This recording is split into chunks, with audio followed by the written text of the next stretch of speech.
The magical dragon tries to summon a goddess with miraculous beauty and healing powers. However, instead of the goddess, Kim Ohjin appears. Disoriented and confused, he assumes he must be dead and starts recalling his past life. The grueling years in vet school, frequent scoldings, finally earning his veterinary license, and then enduring 3 years of underpaid work while caring for abandoned pets. After endless struggles, our protagonist manages to open a small clinic, but it barely survives. Customers are non-existent, and even the lights on his signboard have gone out. One night, as Ohjin lies in bed reflecting on his miserable situation and overwhelming debt, he hears a strange sound. Before he can react, our boy suddenly finds himself in a cave surrounded by treasures and a radiant summoning circle. Convinced he's ended up in hell, he demands to know why he's been brought there. The dragon explains it summoned him to treat its pet, expecting a terrifying monster. Our hero is stunned when the dragon opens its claws to reveal a small weakly sleeping fruit bat, named Catless. Observing the frail dehydrated bat, Ohjin immediately snaps into professional mode, asking about its name, symptoms, and how long the dragon has cared for it. Proudly, the dragon says he has owned Catless for a week, ever since keeping pets became popular among dragons. Remembering his disdain for those who adopt pets on a whim, our protagonist asks if Catless has been eating properly. The dragon confidently replies that he feeds it fresh animal blood, assuming the bat has a refined palate.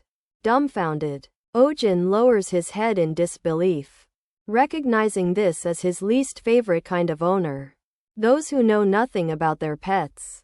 Frustrated, he informs the dragon that fruit bats don't drink blood, only vampire bats do. Catless, he explains, has been starving for a week.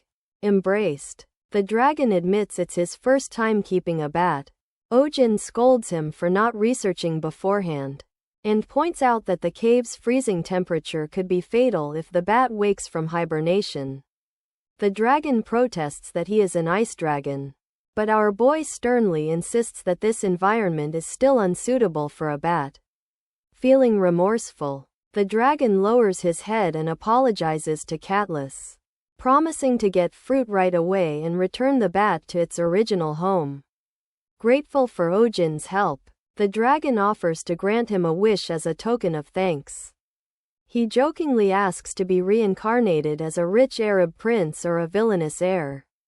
Perplexed by the odd request, the dragon removes his necklace and gives it to Ohjin, explaining that it is a magical pendant capable of granting any wish, provided it is not fueled by ill intent. As the pendant begins to glow, our protagonist concludes he must be in the afterlife. Just before vanishing, he quickly wishes to return to the early days of Bitcoin. The dragon watches as Ohjin disappears, then hurries to prepare fruit for Catless, still puzzled by the strange goddess he had summoned. Moments later, our hero finds himself standing in a bustling street filled with people, noise, and the aroma of food.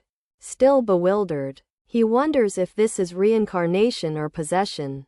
A fruit seller, noticing his odd attire, asks if he is a traveler and explains that he is in the Belmore region, famous for its inns and markets. Before he can respond, chaos erupts as a giant rabbit charges down the street, devouring fallen carrots. People scream and scatter, but Ohjin remains frozen, marveling at the sight of a monster roaming freely among people. The fruit seller warns him that it's Lord Belmore's pet and urges him to run. Then, Ohjin spots a small girl crying in front of the rabbit. Without hesitation, our boy rushes forward, grabs her, and pulls her away just before the creature can reach her. As the rabbit lunges again, his pendant glows, and a blue leash materializes around it. The crowd gasps, murmuring that he must be a wizard. The fruit seller, clutching her sister, remarks that our protagonist doesn't look like an ordinary traveler. Lord Belmore soon arrives. Furious to see his pet restrained, Ohjin explains that the rabbit nearly attacked a child. But Belmore refuses to believe it. Losing patience, our hero snaps that the worst pet owners are those who ignore their pet's faults. Warning that the rabbit's bite could easily crush a skull. The fruit seller and her sister exchange approving glances at his candor. Examining the rabbit more closely, Ohjin notices its ears and realizes it's a domestic rabbit suffering from stress and overfeeding. When he questions its behavior, Belmore admits that the rabbit, Elizabeth, often pulls out her own fur. Ohjin explains that such stress could be fatal and advises against taking her into crowded places. When Belmore asks about exercise, our boy suggests letting her move freely at home and discourages spoiling her. Shocked and ashamed, Belmore tears up, admitting that people ridicule him for raising a rabbit. But Ohjin clearly understands animals better than anyone else. Belmore summons his butler, gives Ohjin a pouch of coins, and asks him to check on Elizabeth from time to time. After apologizing to his pet, he leaves with her, while our protagonist mutters under his breath that he won't be visiting this place again. Suddenly, people gather around, cheering and praising Ohjin's bravery. The fruit seller thanks him for saving her stall and offers him a discount. But when our hero explains he has no money, she points to the pouch. Opening it, he discovers gold coins and bites one to confirm it's real. Realizing it is, our boy smiles faintly, thinking that perhaps he can finally open another clinic here and pay off his debts from the human world. Ohjin thanks all the interviewers who have come for the job selection and, half amused, remarks that he hopes one of them will be chosen. He then announces it's time to begin the interview, calling it a game of life and death. Briefly, our protagonist's thoughts drift to Lord Belmore, who had generously offered land and money when Ohjin decided to settle down in this new place. Thanks to that support, the second branch of his pet clinic opens without trouble. Lord Belmore even prepares a shop for him, though it's oddly stocked with rabbit supplies. Still, our boy doesn't mind. After all, it's free, and his connection with Belmore already seems invaluable. Business soon takes over Ohjin's days, but he realizes he knows very little about this world, especially about the dragon who brought him here. That creature had promised to send him home, only to abandon him in this strange land. Determined to find answers, our hero decides to post a notice outside his new shop. Animal hospital hiring staff. Maybe he'll find someone who can manage both assistant and technician duties. When interviews begin, Ohjin sits upright, studying the line of applicants. The first candidate, Thomas, proudly discusses his noble background, strict father and gentle mother. Our protagonist listens for a moment, but soon grows weary of the man's self-importance. The next candidate, Philip, claims his family has been in the animal business for generations. This sounds promising at first, until he reveals they run a butcher shop. That's enough for Ohjin to mentally cross him off the list. Apparently finding normal people in this world is more challenging than expected. The third candidate steps forward, a man with a pale, tense expression in eyes that spell trouble. Our boy reminds himself not to judge by appearances, but his patience snaps when the man suddenly throws himself to the floor, begging to be hired. That seals it. Ohjin decides he will absolutely judge people by how they look from now on. Before he can respond, a young woman steps out from the line of applicants. Without a word, she punches the man in the face, sending him flying across the room. She introduces herself as Selena, a roaming animal expert with experience in basic treatments. Her confidence and composure leave a strong impression, so Ohjin hires her on the spot. The next afternoon, our protagonist sits inside his cozy new clinic, basking in the warm sunlight streaming through the window. It's already noon, and Selena still hasn't shown up. Maybe he hired too hastily again. He debates whether to post another job notice when there's a knock at the door.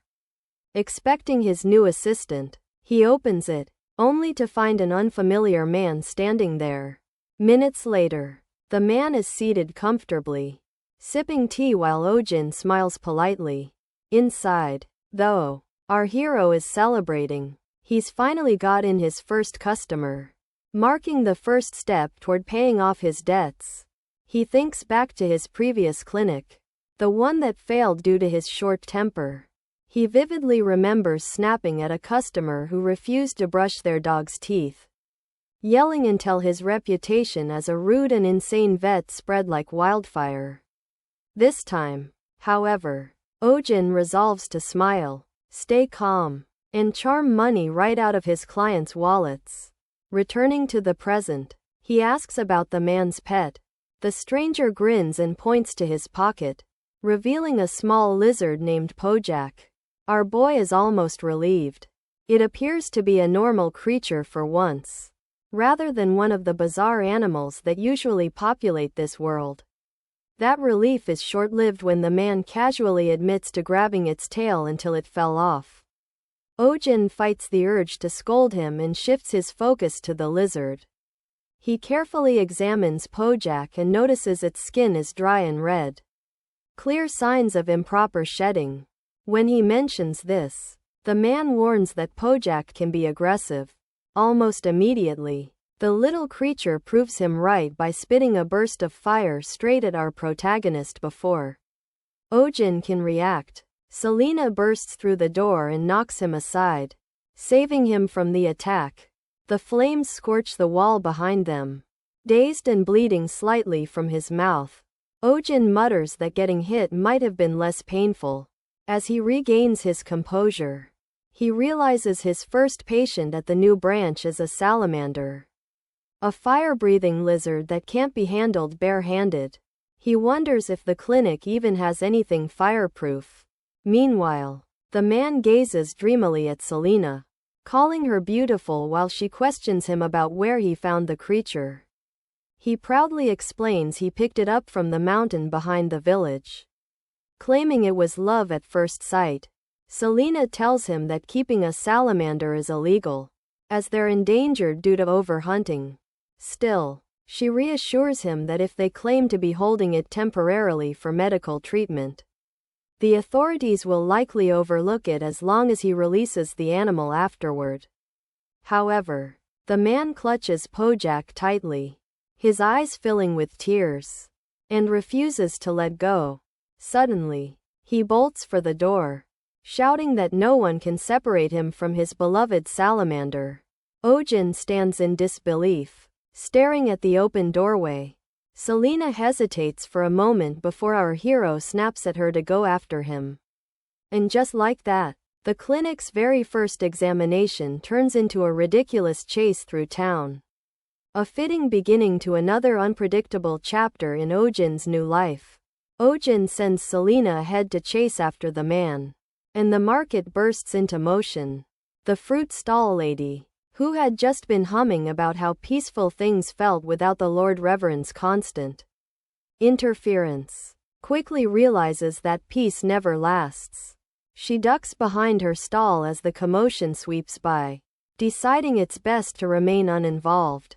The man darts through the crowd, clutching something tightly to his chest with desperate determination, while our boy follows, out of breath but unwilling to give up. The stall lady watches the chaos and murmurs that whatever is happening, it's not her concern. The fleeing man mutters frantically about people trying to steal Pojak from him. Our protagonist and Selena continue the chase until exhaustion finally slows them down.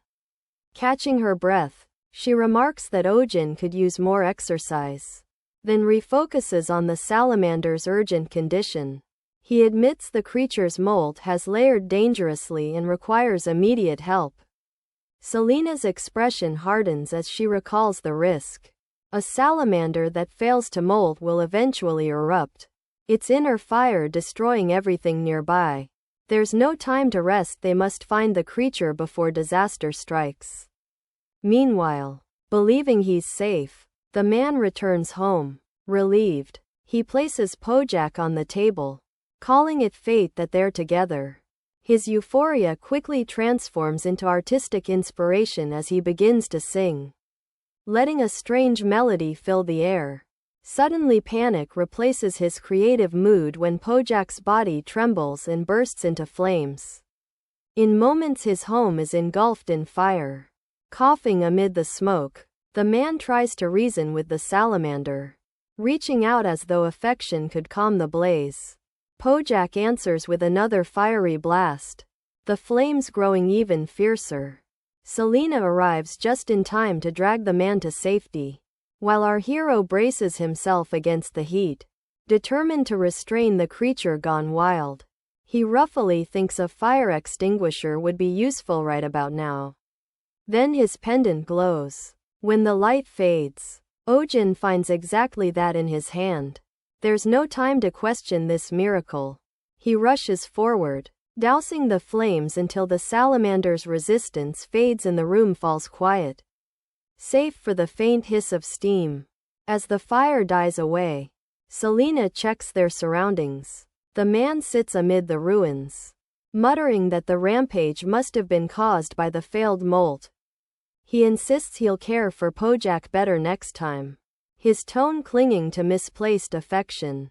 Our protagonist regards him quietly, wondering if the man has any idea what true care means. Love without understanding, Ohjin thinks, is just selfishness dressed up as devotion. Later in the forest, Pojak has finally mulled. Selena notes how much livelier it looks, while our boy stares at its size in disbelief. The man gazes at the salamander with bittersweet pride, murmuring that it's time to let it return to the wild. He watches as Pojak disappears among the trees, whispering promises of care and remembrance that no creature could possibly understand. Ohjin rolls his eyes at the sentiment, thinking this will only bring more trouble, but the man barely notices. In his own mind, this farewell is noble. The moment unexpectedly turns tender as Pojak pauses on a distant rock and releases a massive fireball into the sky. The flames bloom into radiant fireworks, painting dusk in brilliant color. The man stares upward, overcome with emotion, while our protagonist quietly acknowledges that the treatment, at last, is complete. Days later, the same man reappears in the town square. Now calling himself Roisha, he plays guitar beside the fountain, children dancing around him as he sings an eccentric tune about Ohjin's adventures. The song spreads like wildfire, lifting the spirits of everyone who hears it. Selena observes from afar, half amused, while our hero stands beside her, unimpressed, but faintly curious. When he notices people talking about bringing their pets to him, Ohjin even finds himself praising Roisha's singing. Soon after, the consequences arrive. Outside Ohjin's pet clinic, a crowd forms so large it blocks the entire street. Dozens shout his name, demanding treatment and desperate for attention. Our boy sits frozen, realizing his quiet days are over. Selena, eyeing the endless line, mutters that she might as well resign.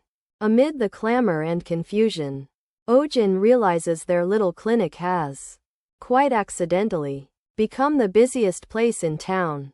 It's a regular morning, birds chirping outside Ohjin's clinic as a long line of people gathers at the door. He finishes examining a patient and lets them know the session is over, advising a follow-up to check progress. Selena stands beside him, commenting that at this rate he'll become a corpse before next week and should earn while he can. Our boy calls for the next patient, reflecting on how it's been 2 months since opening and the second clinic is thriving, thanks in part to those cheerful morning birds.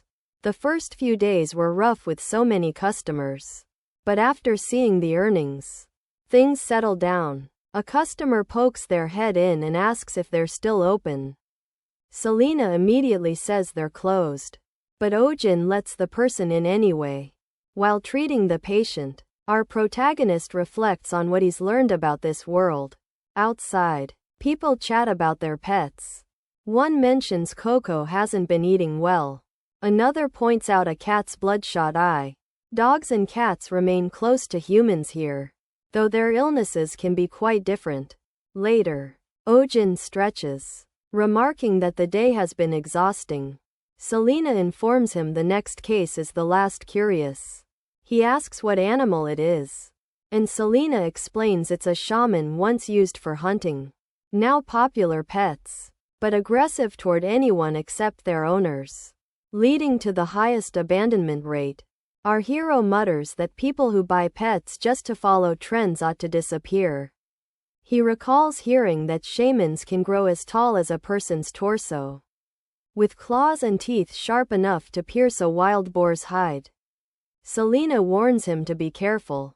The next customer presents a shaman pup, visibly exhausted and only 2 months old. The owner explains it's been limping since yesterday. Ohjin examines the leg, noting a puppy this age should have healthy joints. Checking the paw, he finds a thorn lodged in it, removes it with tweezers, disinfects the wound, and assures them it will heal. The little shaman wobbles around, and our protagonist watches quietly while Selena glances over, mildly curious. As the owner leaves, Ohjin sighs in relief, saying the day is finally over. Selena observes that he looked happy. He seems puzzled when she asks whether it's because the puppy was cute, or because his shift has ended. Selena teases that it's rare to see him happy for reasons other than money. Ohjin replies that none of today's patients were seriously injured, and explains that the hardest part of being a vet is seeing sick animals. The more he cares, the more it hurts, so he tries to remain detached. His thoughts wander to a customer from his old world, someone who left their pet for an extra month while vacationing. Our boy recalls greeting them sharply and realizes that since then, he started scolding guardians more often. As closing time approaches, Selena notes it's getting dark. Ohjin mentions the large number of customers and urges her to move faster before sunset. Suddenly the same man from the interview appears outside, calling for help. Ohjin turns to Selena, asking if she can handle exorcisms. She responds that maybe she could, if physical attacks actually worked on spirits. The man bursts in, grabs our protagonist, and drags him out through the window, leaving Selena speechless. Later, in the forest, Ohjin lies on the ground while the man apologizes repeatedly, insisting he didn't expect our hero to be so out of shape that he couldn't climb a hill. Ohjin demands to know who he is. Realizing this isn't a ghost, the man introduces himself as Schwein, an administrative civil servant for the territory, and explains he brought our protagonist there after hearing about his talent for calming the lords. Rabbit. Schwein asks him to catch a stray dog. Ohjin refuses, arguing he's a vet, not an animal rescuer. Selena, appearing nearby, adds pointedly that they're not a rescue team. Schwein insists they're the only hope left, explaining that 2 months ago the stray took over a spot in the middle of the mountain, right where their new trail construction is set to begin. They've tried to catch it, but the dog is too fast, and construction starts the day after tomorrow. If they can't capture it, troops will be sent, and the animal will be killed on sight. Our hero falls silent before finally asking where the dog is now, clarifying he's never captured animals, and only wants to observe first. Schwein agrees, saying it's a bit further up the mountain. Ohjin reminds him he hasn't agreed yet. He's just there to take a look. Selena, with a knowing smile, remarks that he's definitely going to end up doing it. At the site, Schwein points out where the stray usually stays. Suddenly, a noise catches their attention, and a shaman emerges from the shadows. Ohjin recognizes it at once, while Selena notes that many people raise shamans, but just as many end up abandoning them. Many people keep shamans these days because it has become a trend, yet most end up neglected and forgotten. When Ohjin observes the state of the shaman before him, he can tell it has been surviving alone for nearly 2 months. And probably hasn't eaten properly that entire time. Suddenly, a strange sound echoes from the forest, startling everyone, assuming it to be some sort of monster. Our protagonist turns toward the noise, just as the shaman lets out a piercing shriek and lunges at him. Selena swiftly steps in, pulling our boy out of harm's way and warning that it's dangerous to stay so close. Ohjin remarks that turning your back and running from an enraged dog is the worst possible reaction, while Selena retorts that doing nothing would just let the animal tear them apart. Then our hero explains that running will only provoke the creature further. They need to find a way to divert its focus. Before he can finish his thought, the shaman unexpectedly goes still. Everyone freezes, stunned by the sudden calm, and our protagonist wonders aloud why it stopped. He recalls Schwein describing the animal as a hunting dog, and points out that such a creature, if truly angered, wouldn't retreat so easily. Yet right before their eyes, the shaman quietly wanders back into the forest. Selena mutters that no one can truly grasp what goes on in a dog's mind. Meanwhile, Schwein explains how the creature frequently chases people away, its behavior having become such a nuisance that villagers from the nearby settlement send in constant complaints. As Ohjin listens, he sinks into thought before curiosity takes hold. He asks what kind of complaints they've received, and Schwein describes how the locals refer to the animal as a vicious beast that roams the mountain, when they consider dangerous and demand to be captured. Our hero reflects on this, then wonders aloud if anyone has ever actually been injured by it. Schwein starts to agree instinctively, but after pausing for a moment, admits that not a single person has ever been harmed. Turning to Selena, our protagonist recalls that she once mentioned the loyalty of shamans toward their masters, and asks if she still believes it. Selena confirms that she does, and Ohjin's expression shifts slightly, as though something has just clicked in his mind. The next morning, Ohjin and Selena set out toward the nearest village at the base of the mountain. Their focus shifts from confronting the stray to uncovering the story behind it. Now our boy seeks the dog's former owner, believing that understanding its past is the key to reaching it. Though time is short and other methods might seem easier, he knows that simply trapping the animal with food will not work. The dog's frail, hungry body speaks of something stronger than instinct, an unbroken bond that hunger cannot override. As they walk, memories and thoughts intertwine in Ohjin's mind. He remembers how some owners issue a gentle command for their pets to stay, assuring them they'll return soon, only to disappear and never come back. That same kind of loyalty and betrayal must lie at the heart of this dog's suffering. Our protagonist has seen people capable of abandoning those who trust them most, and the idea fills him with quiet anger. Resolute, our hero promises himself that when they finally uncover the owner, that person will be forced to confront what they've done, and witness how the loyal creature they left behind has endured. As they begin making inquiries throughout the village, a pattern quickly emerges. A local tells Ohjin that a woman named Gabriel's husband has been unable to continue his work because of the dog that roams the mountain. Parents refuse to let their children near the forest, fearful of what lurks there, and even passing youngsters echo the same stories of danger.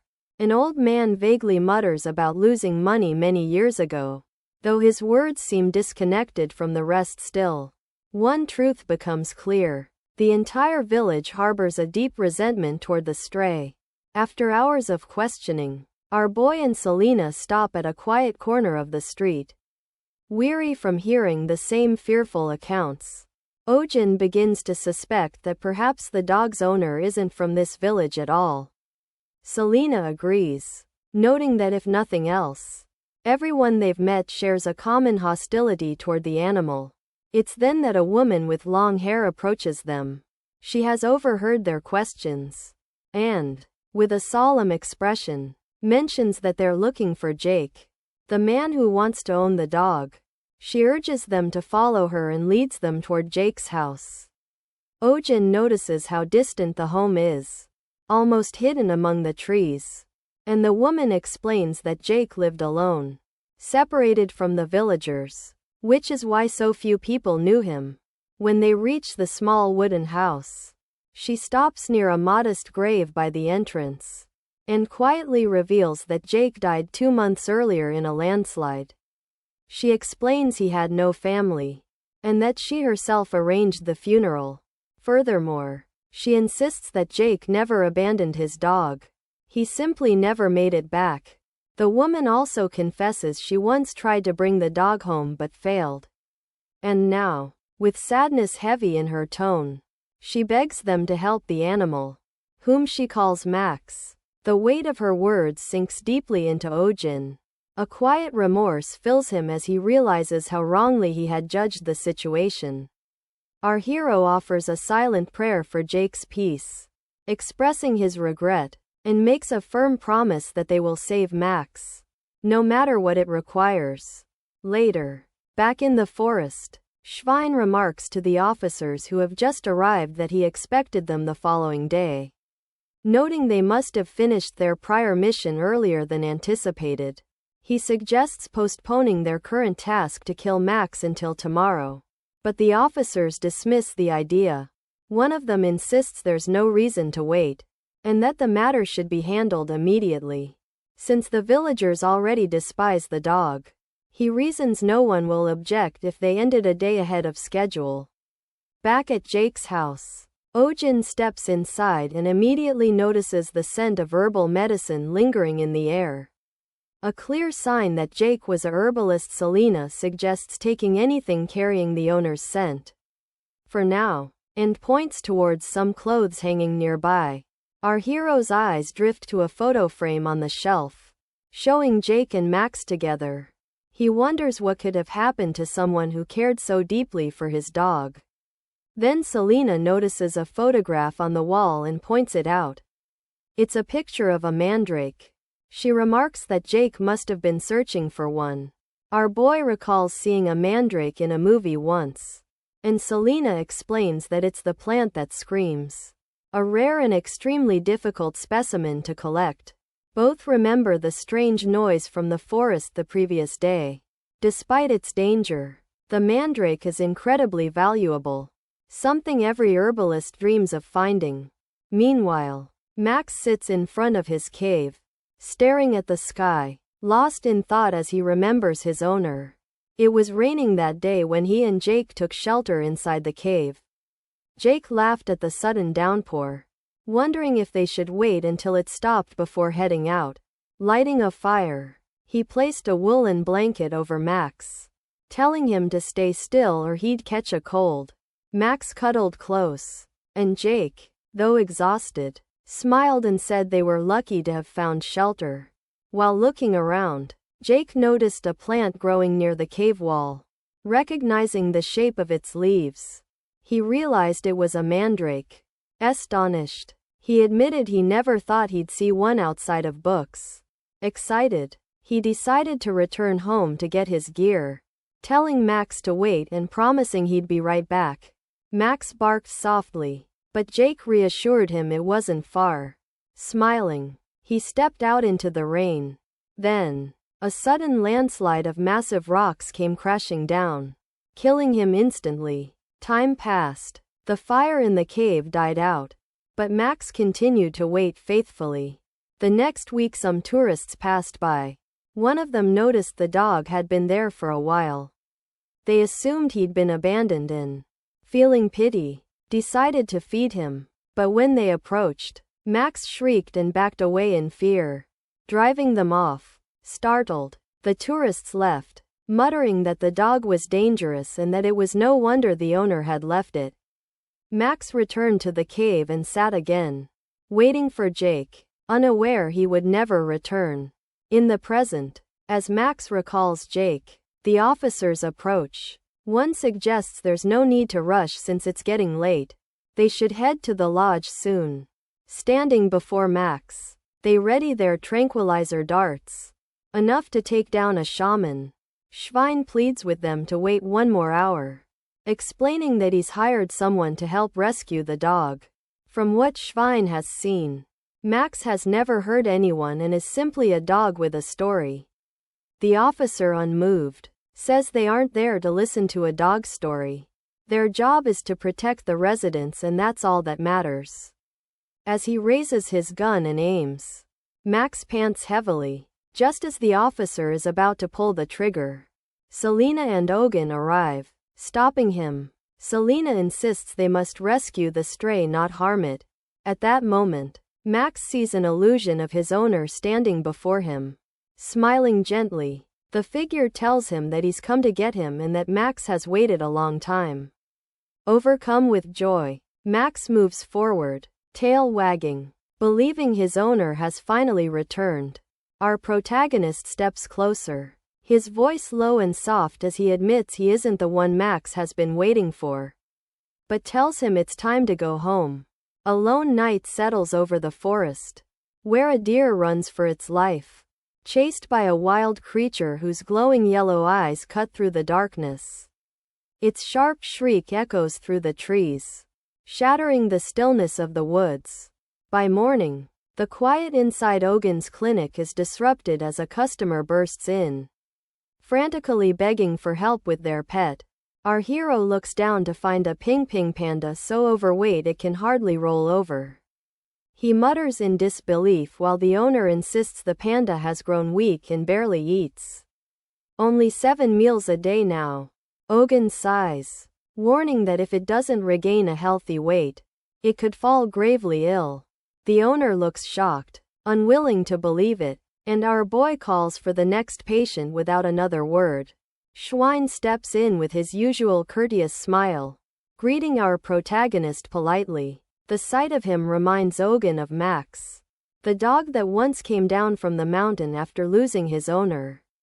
Max had lingered for days by his master's grave, unable to accept Jake's death, pitied by everyone in the village until he finally opened up to the one who visited and cared for him, Schwein. When Ohjin asks what brings him there and if something has happened to Max, Schwein denies it and instead reveals a mandrake plant from his bag.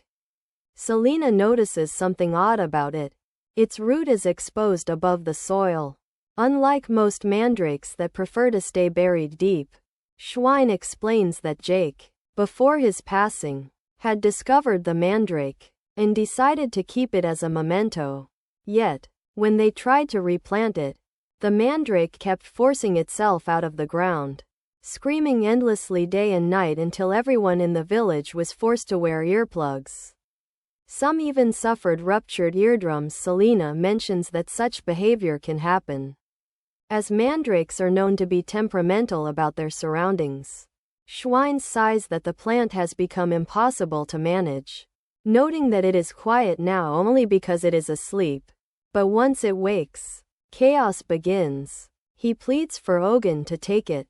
Our protagonist refuses, insisting he treats animals, not plants, and that anything that screams can't even be considered one. Schwein insists it is neither plant nor animal, but something far worse, a demon. Ohjin retorts that if that's the case, the church would be a better place to take it. Before another word is exchanged, the mandrake stirs. Schwein panics, shouting that it's waking, and hastily leaves it behind, fleeing the clinic with his companions before our hero can stop them. Frustrated, Ohjin curses after them, muttering that he's seen people abandon many things but never a plant. Selena quickly covers the mandrake with a glass shield and reminds him that mandrakes are valuable herbs. Every part of them, from leaf to root, can revive the dying. Our boy grumbles about their worth if they can't be controlled. Suddenly the mandrake opens its eyes. Selena warns him to cover his ears before it screams. Fearing for their eardrums, Ohjin, panicking, complains about his missing noise-canceling headphones and braces himself. But instead of screaming, the mandrake smiles. Confused, He watches as Selena studies its behavior. She realizes it seems to like him and asks him to take out his necklaces. As soon as he does, the mandrake's eyes widen and it begins dancing with joy. Our protagonist can hardly believe it, while Selena laughs, saying it looks as happy as a sunflower toy she once saw. He mutters about how disgusting that comparison sounds, but Selena simply tells him to raise it in his room for now. Despite his protests, he ends up doing just that. Later that night, a loud knock wakes our hero. Half asleep, he complains that night visits cost extra until a woman rushes in with a wounded dog bleeding heavily. Seeing the deep gashes, our protagonist mutters that the injuries are too severe to stop the bleeding. Selena reminds him that mandrake leaves have strong clotting properties, and at his instruction, she approaches the plant. The mandrake watches her suspiciously, so she hesitates, suggesting Ohjin should ask it himself. He grumbles at the absurdity of asking a plant for permission, but does it anyway. As soon as he asks for a leaf, the mandrake smiles, dances, and hums softly. Though baffled, our boy takes the leaf and manages to stop the bleeding, saving the dog's life. The woman weeps with gratitude as our protagonist yawns and tells her to return for follow-up care. Before heading back to bed, only half an hour later, another urgent knock disturbs his rest this time. A man stands at the door with a mauled deer in his arms, begging for help. The animal's body is covered in brutal wounds, and Ohjin grimly notes that they aren't from hunting, but from someone who seemed to enjoy the cruelty. He mutters about a psychopath being responsible, confusing the villagers, who ask if that is some kind of new monster, when a little girl quietly explains that it is Baron Doyle's pet wolf who does such things for amusement. Our protagonist's disbelief turns into outrage. He curses the noble, demanding to know how such behavior is allowed, shouting about the lack of animal protection laws. The villagers remind him that the Baron is untouchable. A noble, our hero rails against the injustice, shouting about freedom, law, and democracy, concepts the others have never even heard of, until Selena reminds him to focus on treating the deer.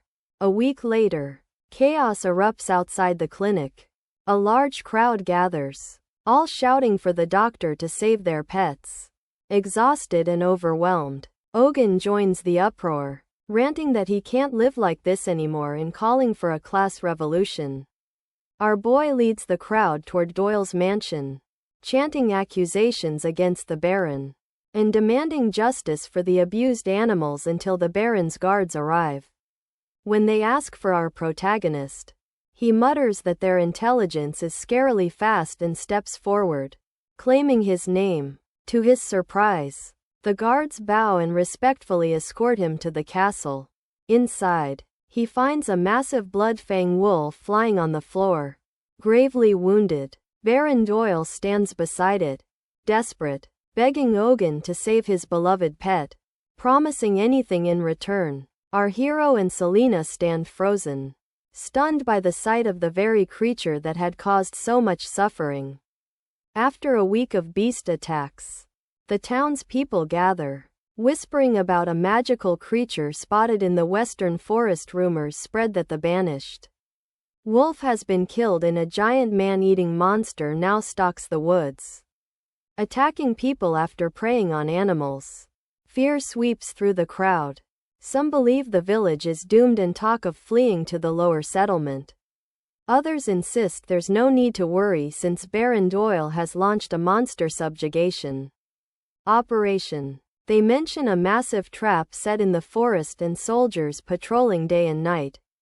The villagers praise the Baron as dependable, convinced they live safely under his protection. Our hero listens, fully aware the truth is quite different.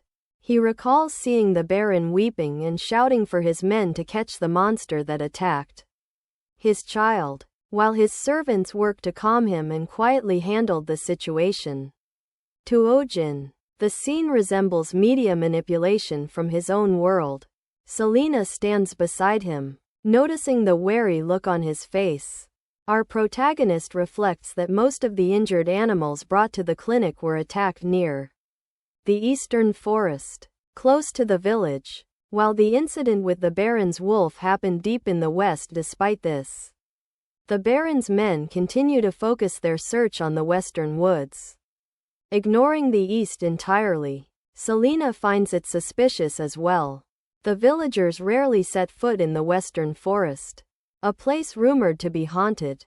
As they discuss, a man from the glass workshop calls them inside, announcing that the items Ohjin ordered, the syringes, are ready. They are mouth-blown, reinforced glass mixed with albarium powder, resistant to heat and shock. Our protagonist examines them, impressed by the craftsmanship, calling the technology remarkable and marveling that they are handmade. The craftsman confides that the process was difficult and insists he cannot make more. Ohjin pays him generously, establishing a partnership despite the man's reluctance. Gradually, the clinic fills with several new pieces of equipment. Renovations begin, and Selena inspects the layout, surprised by the organized modern structure. Our boy thinks to himself that this finally feels like a real hospital. One day, a man enters carrying bundles of herbs. He presents a variety with fascinating effects. Some induce sleep when consumed or inhaled. Others relieve stomach pain or prevent coughing. And one herb has antiseptic properties. Ohjin examines them in disbelief, finding their effects extraordinary, some even rumored to treat fatal diseases. He mutters that nothing like this exists even in his world, while Selena mocks his skepticism. Suddenly, a girl dashes in, calling for Ohjin to come quickly because the monster has been caught.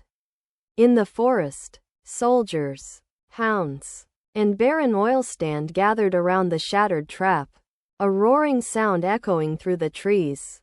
The soldiers push forward, claiming the monster is cornered. As our hero approaches, the creature's shadow appears, only to reveal a small cat, crying angrily. Everyone falls silent. The soldiers hesitate, noting it looks like an ordinary street cat, but the Baron insists it is the very creature that terrified his wolf, pointing to its claws and teeth as proof of its evil nature. Ohjin realizes the soldiers are serious as they throw a net over the cat. The animal struggles and cries as the Baron laughs, ordering it to be burned. Our protagonist objects, but the Baron demands the cat be dragged alive for public execution.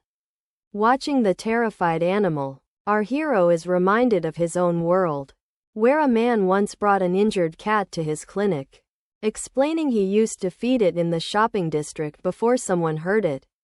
Ohjin had called such people demons, despising animal abusers above all else.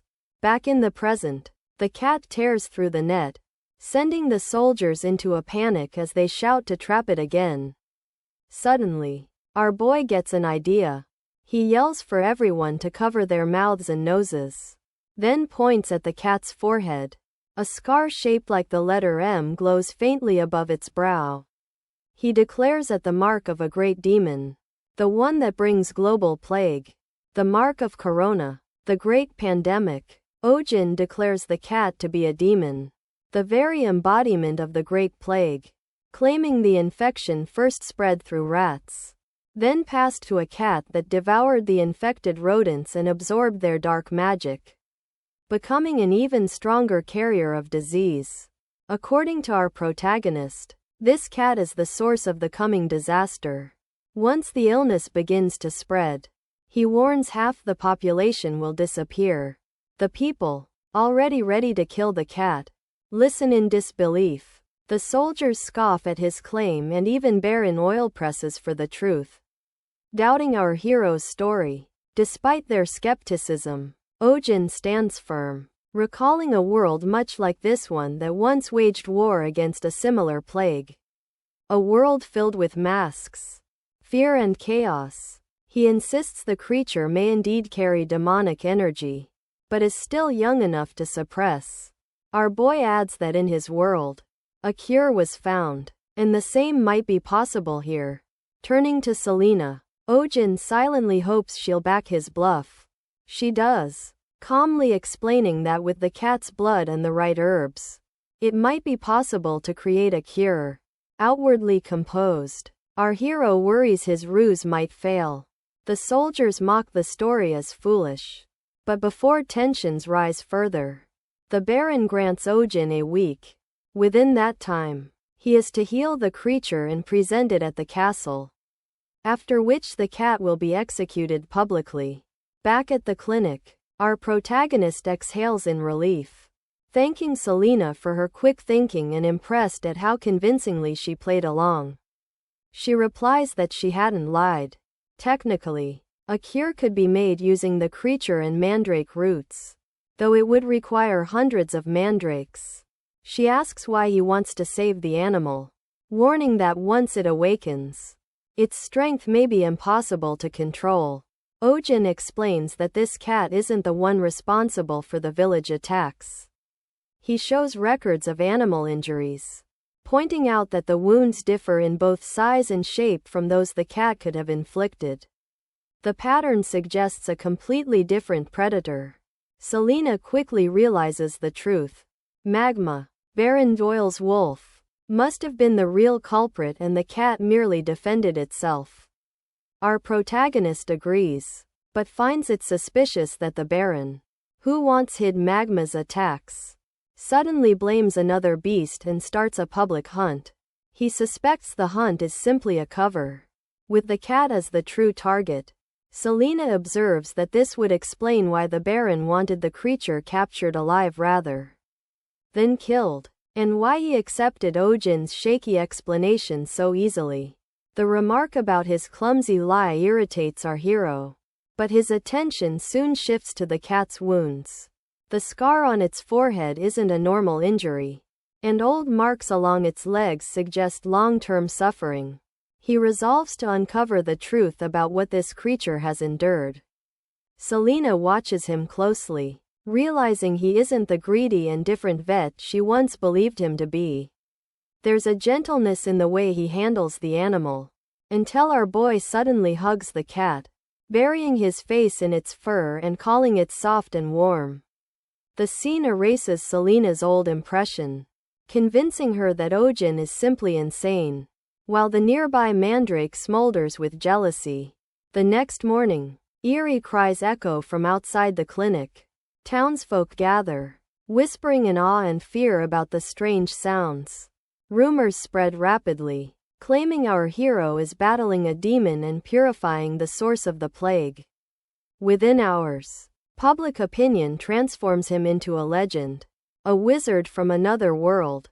The crowd chants his name, hailing Kim Ohjin as the Great Wizard. Inside, unaware of the growing commotion, our protagonist tries to feed the cat, only to have it scratch his face again. The creature's temper irks him, but he notices it appears smaller than before. Selena points out that its size and weight have both decreased over the past 3 days, and she speculates it might be losing demonic energy. Ohjin concludes it's simply starving. Hunger is fueling its anger, burning away energy, and deepening its hunger in a vicious cycle. As our hero wishes for the demonic snack known as Koro, a sudden pain grips his chest. The dragon's necklace around his neck glows, releasing light that solidifies into a familiar chocolate-like treat. The snack shoots straight into the cat's mouth, and it starts chewing happily. Ohjin, relieved, continues feeding it with growing affection, while Selena watches in silent disbelief. As the cat eats, the scar on its forehead begins to glow faintly. Selena freezes, suddenly realizing everything makes sense. The creature before them was never just a cat. Monoceros, the horned lion, once reigned as a mythical beast during the era when dragons vanished and mana surged across the world. Revered as sacred, their horns blessed barren lands with water and turned darkness into light. Their hearts held the miraculous power to generate mana, and the horn on their forehead served as a divine channel through which that energy flowed. Yet those who dared touch them met inevitable death. After the Great Mana famine, their kind dwindled, forcing them to disguise themselves as smaller creatures to survive. Though weakened, they never lost the pride of their divine lineage and could never be tamed by mortals. Except by one entity, the spirit of healing. At the clinic, the small cat finally passes stool, and Ohjin, relieved, praises it while feeding it choro. Selena, watching, wonders whether it's wise to keep luring the creature with the demonic treat.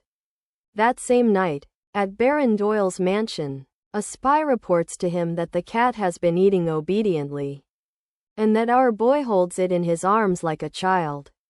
The Baron doubtful listens as his soldiers kneel beside him, their voices uneasy. They speak of the devil's lion and the rumored plague, warning that the creature may not be ordinary.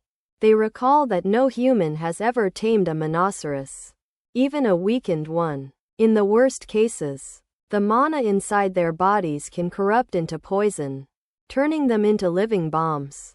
Their power, they say, could bring an entire nation to ruin. Baron Doyle, unsettled, remembers Ohjin's words about a plague that once consumed his world, a battle humanity fought for years. He also recalls that rhinoceros were said to reject all food offered by humans. Now he begins to wonder whether our protagonist knows something no one else does. The following morning, the clinic hums with activity. The new assistant, P.O., acting as receptionist, calls for the next patient to enter the exam room.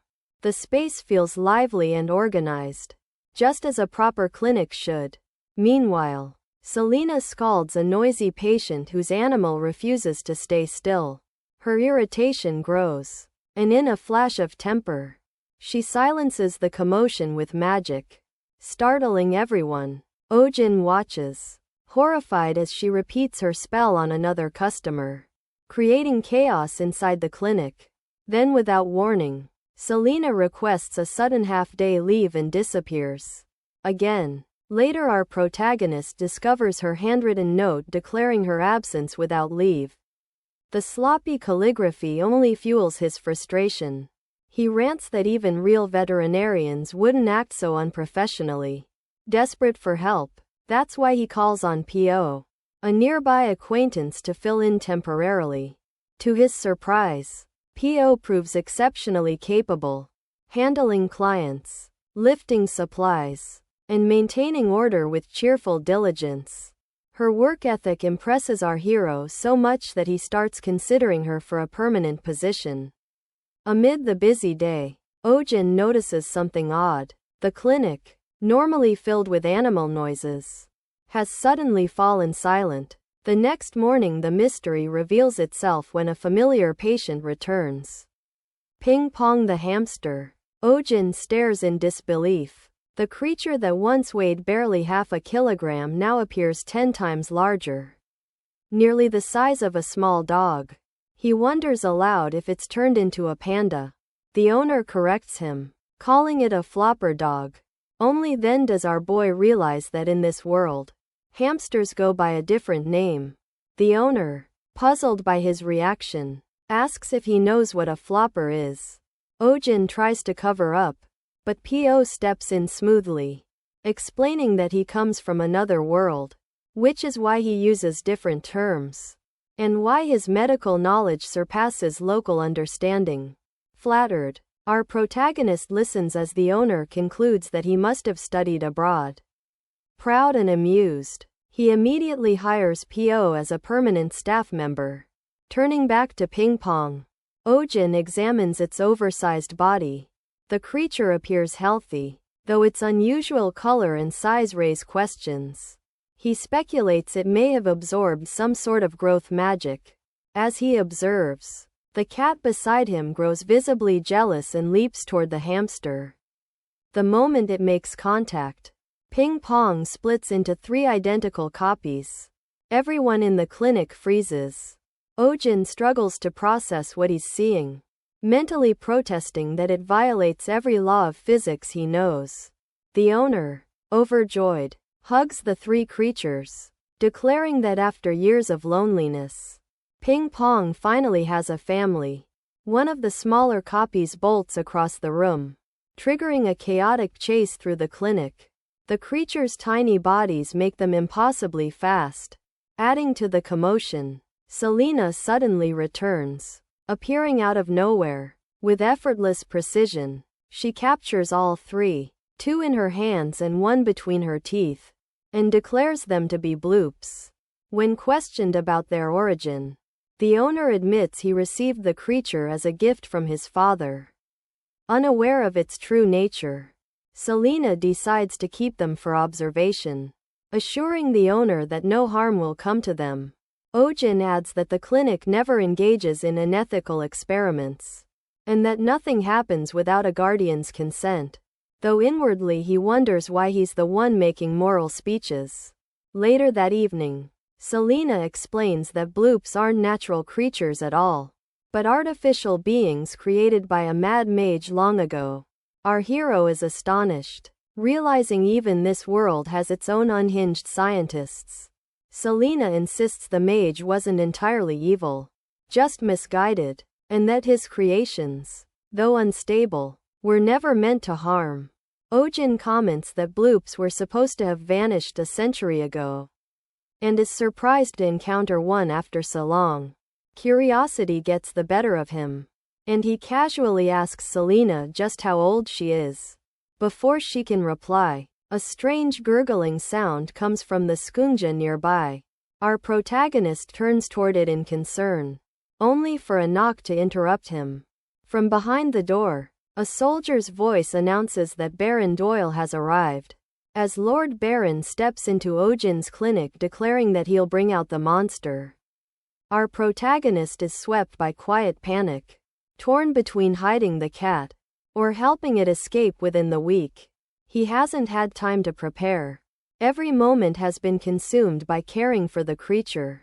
Forcing a nervous smile, our hero greets the noble politely, his mind drifting to Selena, already gone and leaving him to face the mess alone.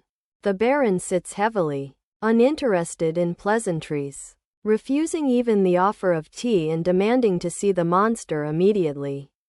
Ohjin hesitates, mumbling that the treatment isn't yet finished, but Baron coldly points out that if the clinic is still open, the cure must be complete. Our boy quickly invents a wild story. A mishap during the exorcism caused a mysterious imprint to appear between him and the cat, finding them together so they can no longer be separated. Baron's men exchange skeptical looks, muttering that he must be insane to expect anyone to believe such nonsense. Realizing his story is unraveling, our protagonist shifts tactics, questioning why Baron has another black cat locked away in his manor's dungeon. The accusation startles the noble. For a moment, his composure falters. Ohjin presses harder, accusing him of plotting to swap out the real cat for an innocent one. Baron, angered and defensive, denies it, shifting blame by insisting that the animal attacks plaguing the village were caused not by Sunja, but by Ohjin's own recklessness. Our hero counters that the real culprit was the Baron's own wolf, producing a medical chart as proof. The wounds on victims match the wolf's claws. One of the men snatches the documents, rips them apart, and mocks him. Our protagonist can only grit his teeth, silently cursing the lack of digital records in this world. Suddenly one of the Baron's men shoves Ohjin aside and approaches Sunja's cage. The cat hisses and lashes out, clawing at the intruder. Our boy's thoughts race. Summoning a steel carrier would reveal too much, and any hint of weapons could make things worse. He clutches the pendant around his neck, debating whether to risk using its power, knowing such a move could change everything. Before a decision is made, the door bursts open. Several elves enter, led by Selena and a tall man with long white hair. The newcomer's voice rings with authority as he commands everyone to stand down. Baron recognizes him at once. The insignia of the World Tree, the monocircle etched on his brow. All marks of Kalyan, head of the Western Continent's Supreme Inspection Agency, and guardian of the Ethereum Order. Baron stammers a greeting, masking his unease with a sarcastic remark about the irony of such a sacred order appearing in a shabby clinic. Ohjin bristles at the insult but holds his tongue.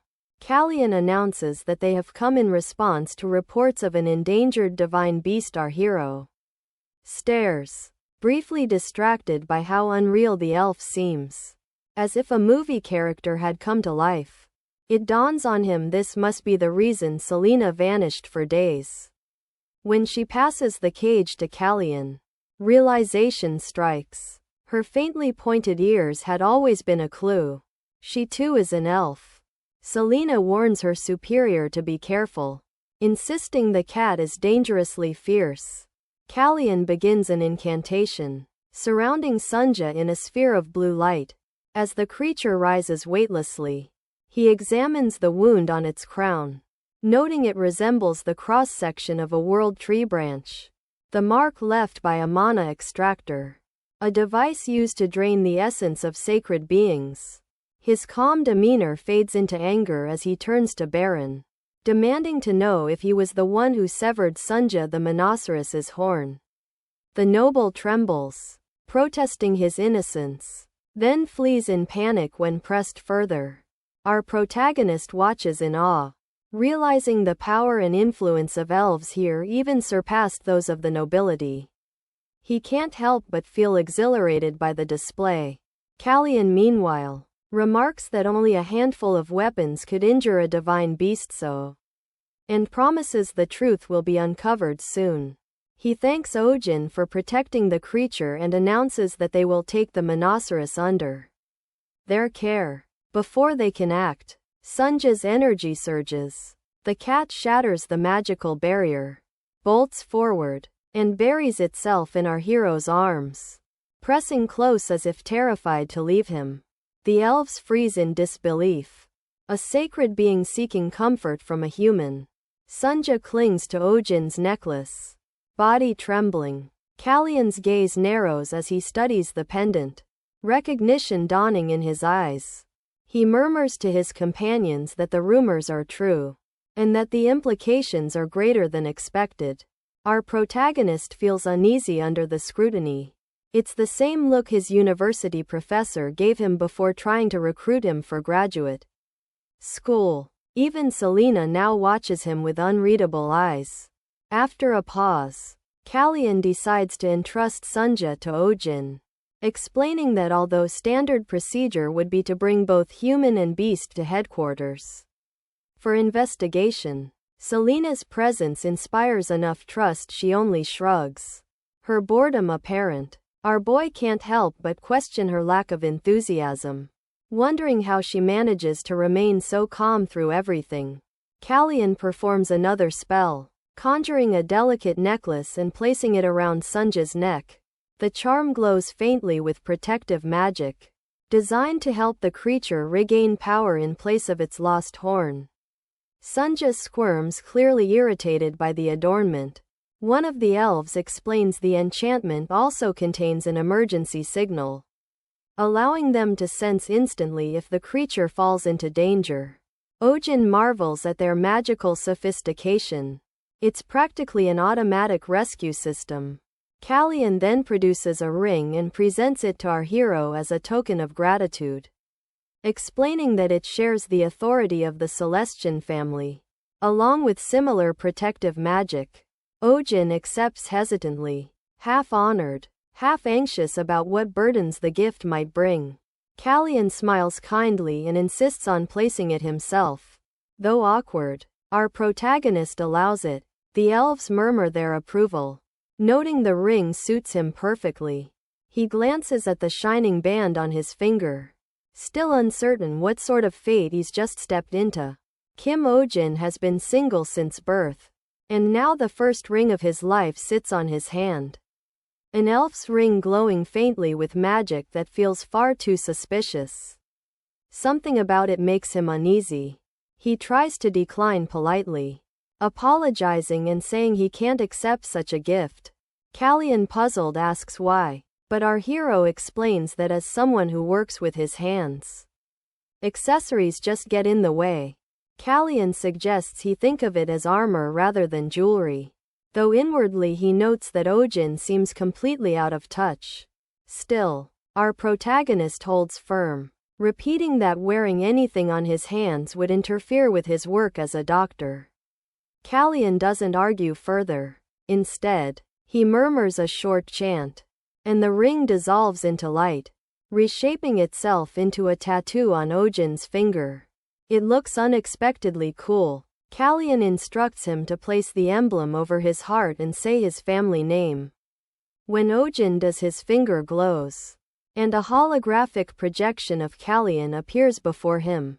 The elf explains that this magic enables remote communication, a spell for voice and image transmission, and invites him to try saying light. Our boy repeats the word and a small beam bursts from his fingertip.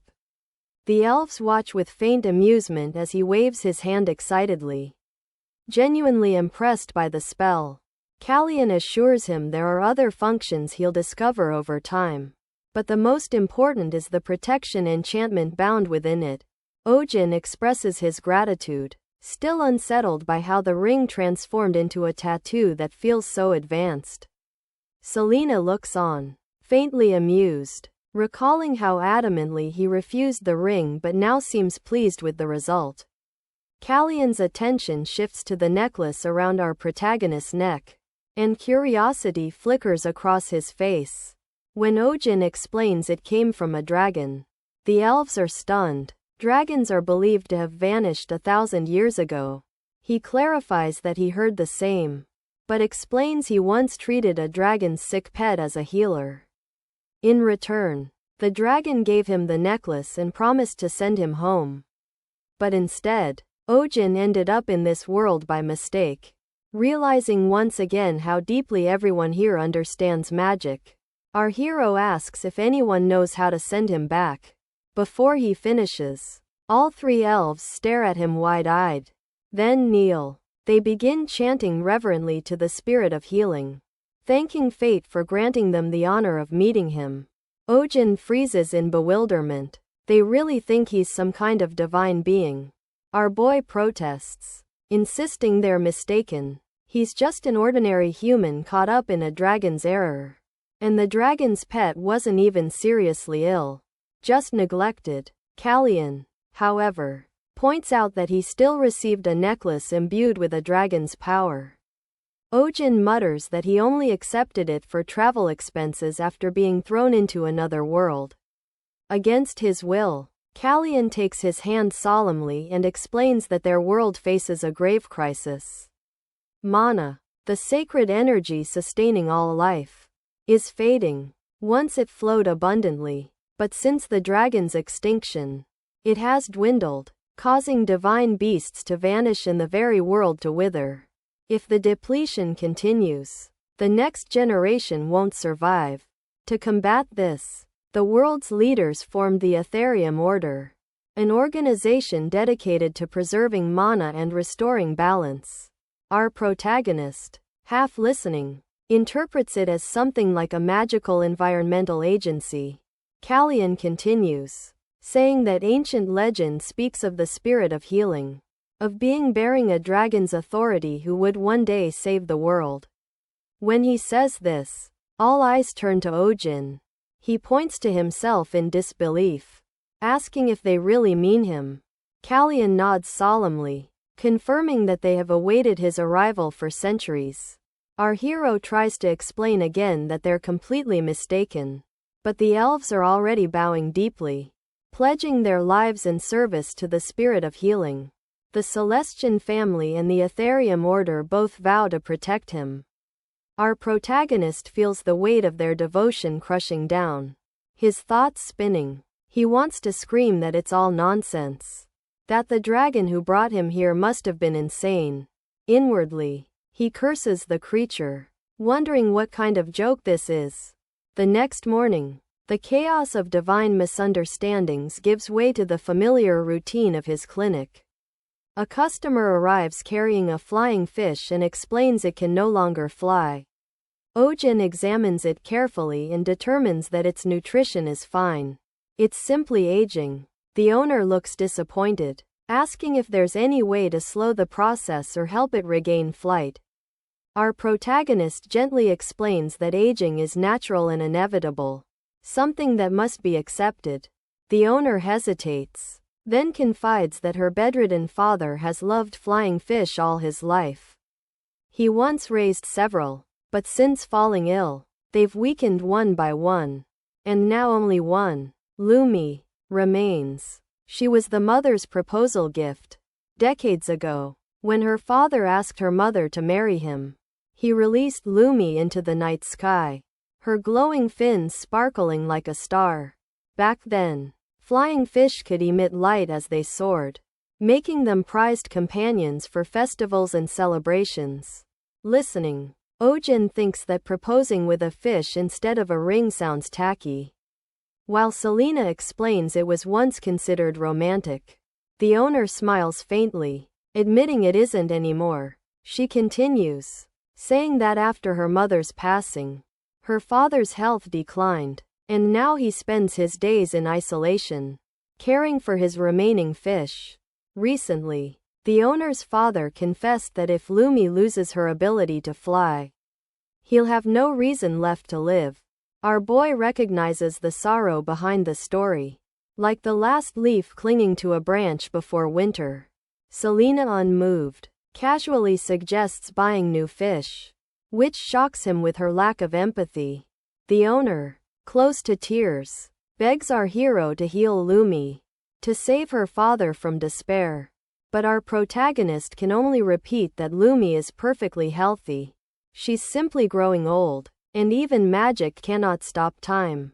The owner insists that Lumi must fly again to save her father from dying. Despite Ohjin's explanation that Lumi is not ill, only aging, he senses just how dangerous emotional attachment can be. Even in this world, pet owners are deeply bound to their companions. Some refuse to eat until their pets recover, while others wish to die alongside them. Such emotions often cause more harm than good. Suddenly Kalyan appears, urging Ohjin to make a promise. Before our protagonist can react, the scene fades, and he wakes up. It had all been a dream. In the morning, our hero greets Pio, who immediately notices the dark circles under his eyes. She confesses she also stayed up through the night. Pio assumes he was worrying about Lumi, the flying fish. Though he denies it, she reflects that the fish's condition might not be due to aging, but to a lack of mana. She recalls that when she was young, the glow of flying fish dimmed as the world's mana began to decline. And as mana in the air weakened, the fish gradually lost their ability to fly. Ohjin realizes the situation is much like environmental pollution in his own world. The ecosystem here is collapsing in a similar way. He remembers the elves' words about him being destined to save this world. Selena joins the conversation, confirming that the problem extends beyond flying fish. Many animals are falling ill. What's often labeled as aging or unknown illness is actually caused by mana depletion. The clearest proof, she says, is Monoceros, who was once a lion.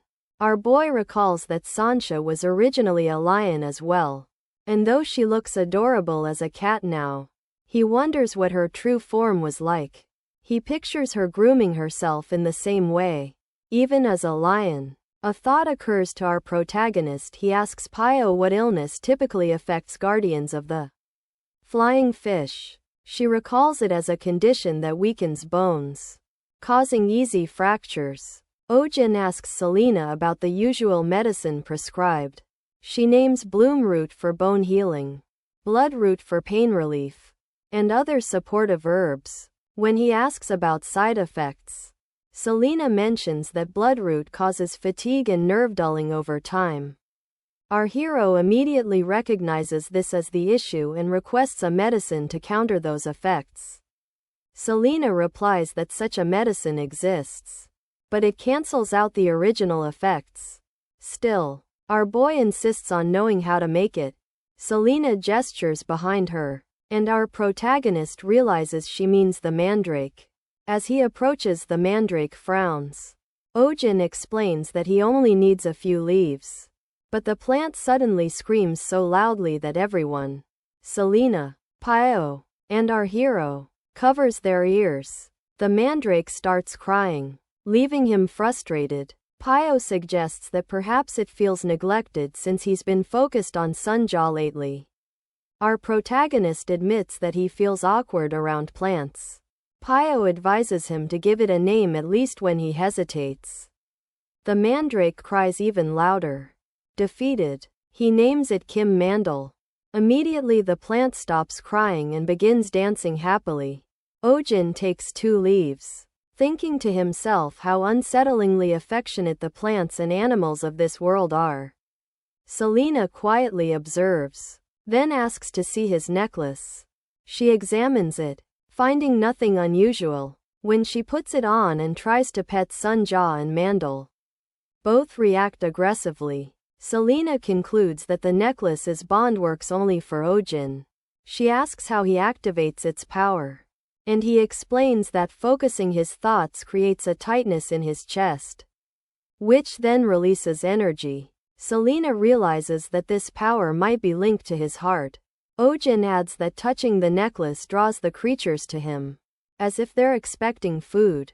While feeding Sunja his favorite churrosnack, Selena notices the glow of energy and deduces that our boy is unknowingly feeding his mana to the creatures. The thought alarms her. Such a connection could be dangerous. Meanwhile, Pio announces that the crushed leaves are ready and has prepared a potion from them. She asks if she should bring another batch and our hero agrees. Selena watches him in silence, deep in thought. Everything about Kim Ohjin, the energy around him, the way life responds to his presence seems beyond ordinary. For the first time, she begins to wonder if he truly is the spirit of healing the legends spoke of. At L'Oreal's mansion, she enters her father's room with his medicine and finds him lying on the floor. She rushes to help him up, quickly realizing that he had tried to stand because Lumi wanted to stay near the window. Despite his frailty, he insists he's fine. L'Oreal worries that his weak bones make such movements dangerous, but he simply responds that his time is limited anyway. She protests, insisting his illness can still improve. Yet he believes death comes not only from disease, but also from losing hope. Tears fall as she begs him to stop speaking that way, but he refuses. At that moment, Ohjin arrives with Selena, Pio and the rest of his group, interrupting the emotional scene. He boldly declares that people die not from illness or fate, but from misinformation, incorrect prescriptions, bad habits, and a lack of proper care. Both L'Oreal and her father are startled by the sudden appearance. Our protagonist introduces himself and explains that Lumi's inability to fly isn't due to old age, but rather the side effects of the drugs her father has been taking. The father is confused, insisting he's the one taking the medicine, not Lumi. Our hero clarifies that flying fish still retain their aquatic grooming instincts. They clean the food or individuals they care about. Lumi, by grooming her father's hair and beard, absorb the medicine's residue through contact. L'Oreal recalls how Lumi had spent nights near her father, brushing against him. The old man realizes the truth and mutters that this explains why his beard always appeared so shiny. Ohjin confirms this and presents syringes containing the cure he developed. He explains that the fish will regain its energy within a day or two. The father jokes he'll shave everything off to avoid repeating the problem. Our protagonist begins the treatment, holding each fish while Pio restrains them so he can inject the medicine. When finished, he notes that it's a fast-acting drug. Moments later, Lumi begins to stir and suddenly lifts into the air, glowing faintly as she flies toward the father. He gazes at her, realizing it isn't a dream. One by one the other fish begin to glow and rise, their bodies emitting a soft blue light. The entire room fills with shimmering brightness as the fish circle above. L'Oreal and her father watch in awe. The sight reminds her father of the day he proposed to her mother, using glowing fish that soared into the sky just like this. Holding Lumi, he is deeply moved. Pio observes quietly, understanding that the reaction came from contact with Ohjin's blood and mana. And realizing that he is an ordinary, Selena reaches a similar conclusion, wondering if he's truly the one spoken of in the prophecy, the spirit of healing. Later, Selena meets with Kallian to discuss it. Kallian believes everything aligns perfectly with the prophecy, and asserts that Ohjin's bond with Monoceros is irrefutable proof. Selena questions his decision to give our protagonist the ring that does not belong to him, but Kallian insists that the original owner would have approved. He admits that rumors of the spirit of healing will soon spread across the world, and that they plan to use this to uncover the truth behind hidden forces, rather than simply chasing enemies. Selena realizes this is why Baron Doyle was released, to draw out those working behind the scenes. Kallian reassures her that Ohjin won't be harmed, and points out that it's no coincidence she met him in this village. Selena recalls first seeing our hero when he subdued a giant rabbit in the village while wearing his mysterious necklace. Although she admits he is unique, she remains doubtful that he is the spirit of healing. Kallian tells her to keep watching, reminding her that the prophecy doesn't only speak of salvation, it also warns of the trials that must come before it. Another quiet morning unfolds at Ohjin's clinic. Inside, a blob known as the bloop sits hunched on a leaf once again, even though its care had already been charged the previous week. Our hero notices it and grows irritated, wondering why it's still here. Meanwhile, Selena is tending to the creature, explaining that she's looking after one of the 3 bloops. She handles it carelessly, prompting our protagonist to step in. He recalls that blobs are divided into core types, which contain a core in their heads, and non-core types, which multiply easily. Containing a core type prevents further division, but the one Selena is handling lacks a core and can reproduce when stressed. Selena confirms that it's a sensitive specimen that multiplies under pressure. Our boy becomes uneasy, all too aware of the dangers of keeping such creatures. Bloops can reproduce uncontrollably and have wiped out entire villages when mishandled. Keeping one in the clinic, alongside volatile creatures like the mandrake and Sunja, feels reckless. He questions the decision silently, realizing Selena hasn't obtained the owner's permission, having acted on her own under the guise of cooperation. Pio, watching the exchange, grows nervous, subtly suggesting that perhaps it's better not to get involved. Our protagonist remembers hearing that elves who cover their ears often do so to hide criminal markings burned in his punishment. The thought lingers in his mind. Selena's habit of acting first, her avoidance of personal questions, and her aggressive temperament all raised doubts about her past. Ohjin briefly considers dismissing her, but decides against it given the clinic's heavy workload. Before he can dwell further, Selena signals that it's opening time, and the routine continues. Elsewhere, at Baron Doyle's castle, the Baron speaks through a Lagrima crystal with a mysterious figure. The man demands to know why the Ethereum Order appeared at Ohjin's clinic. The Baron explains that they burst in suddenly, mentioned a divine beast, interrupted his work, and left. The man grows angry, accusing the Baron of letting the Ethereum Order take the Monoceros. The Baron apologizes and promises to recover it, but adds that he doesn't need to steal the beast, as it's already with Kim Ohjin. The man is shocked, knowing Monoceros cannot typically coexist with humans. The Baron insists it follows our protagonist willingly. The man orders him to silence everyone who knows.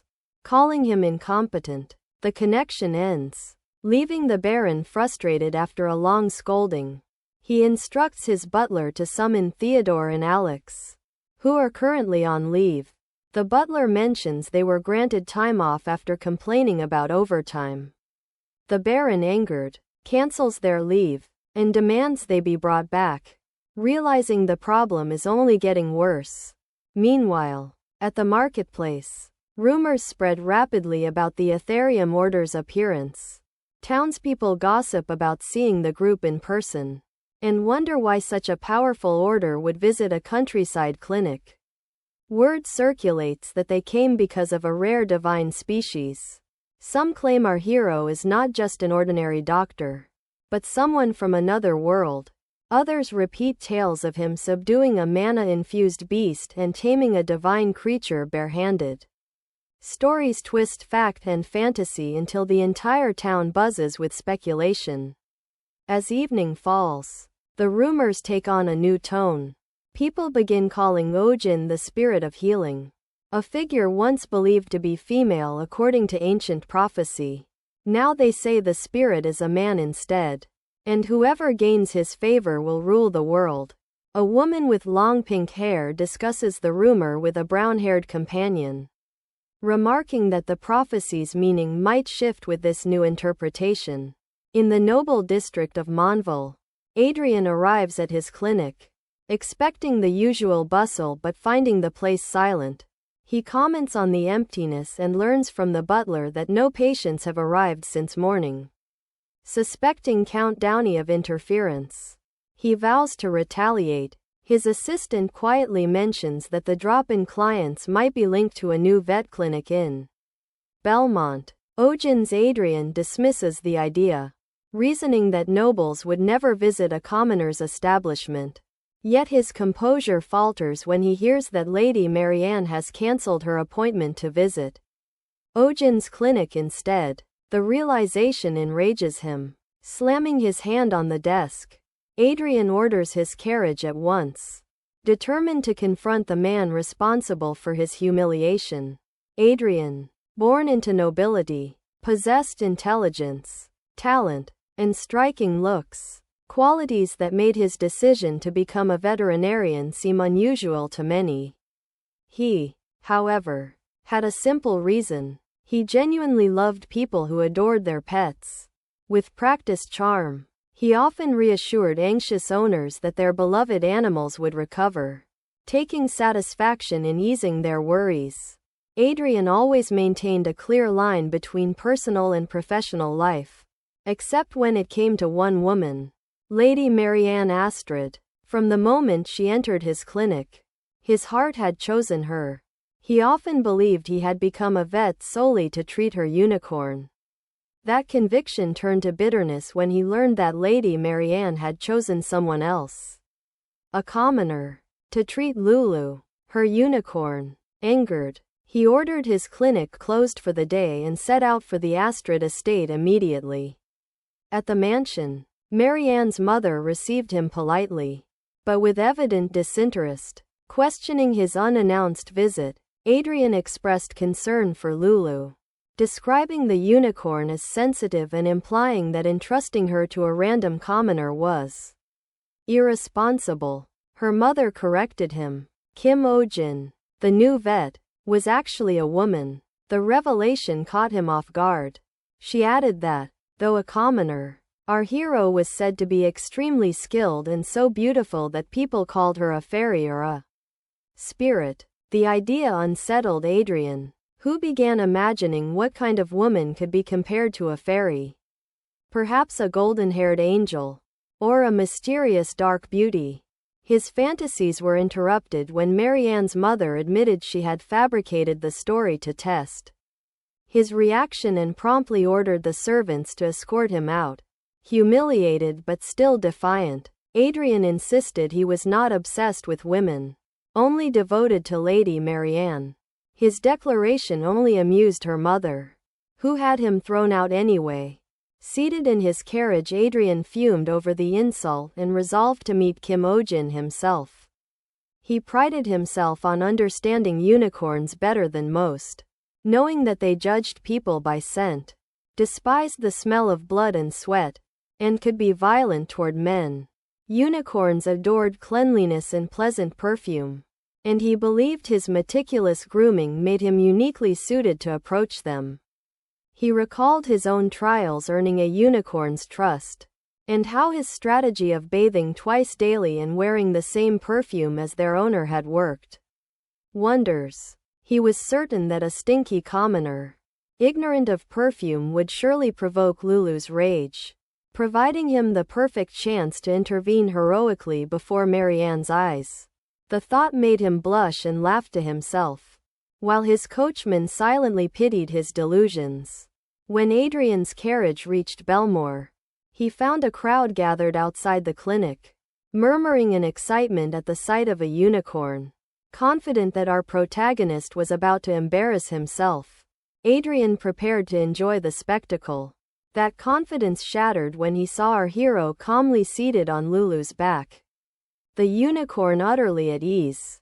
The crowd marveled, and Marianne herself admitted she had never seen Lulu allow anyone else to ride her. Adrian stood frozen, unable to believe the scene. He convinced himself there must be trickery involved, perhaps magic from the elf woman standing beside Ohjin. His suspicions crumbled when Lulu suddenly bit the elf's arm, leaving her stunned and silent. Ohjin immediately tended to the injury and ushered the crowd away, while murmurs spread among the onlookers. Determined not to retreat in humiliation, Adrian decided to spy on them. He spotted an open window and began climbing a nearby tree, recalling his academy days as a tree-climbing champion. From the window, he saw our boy treating the elf's bite wound, calmly applying herbs, and wrapping it with an unfamiliar technique. Adrian's eyes narrowed at the strange crest glowing faintly on Ohjin's hand. Shock struck him as he recognized it, the symbol of House Celestian, the noblest of all elven families.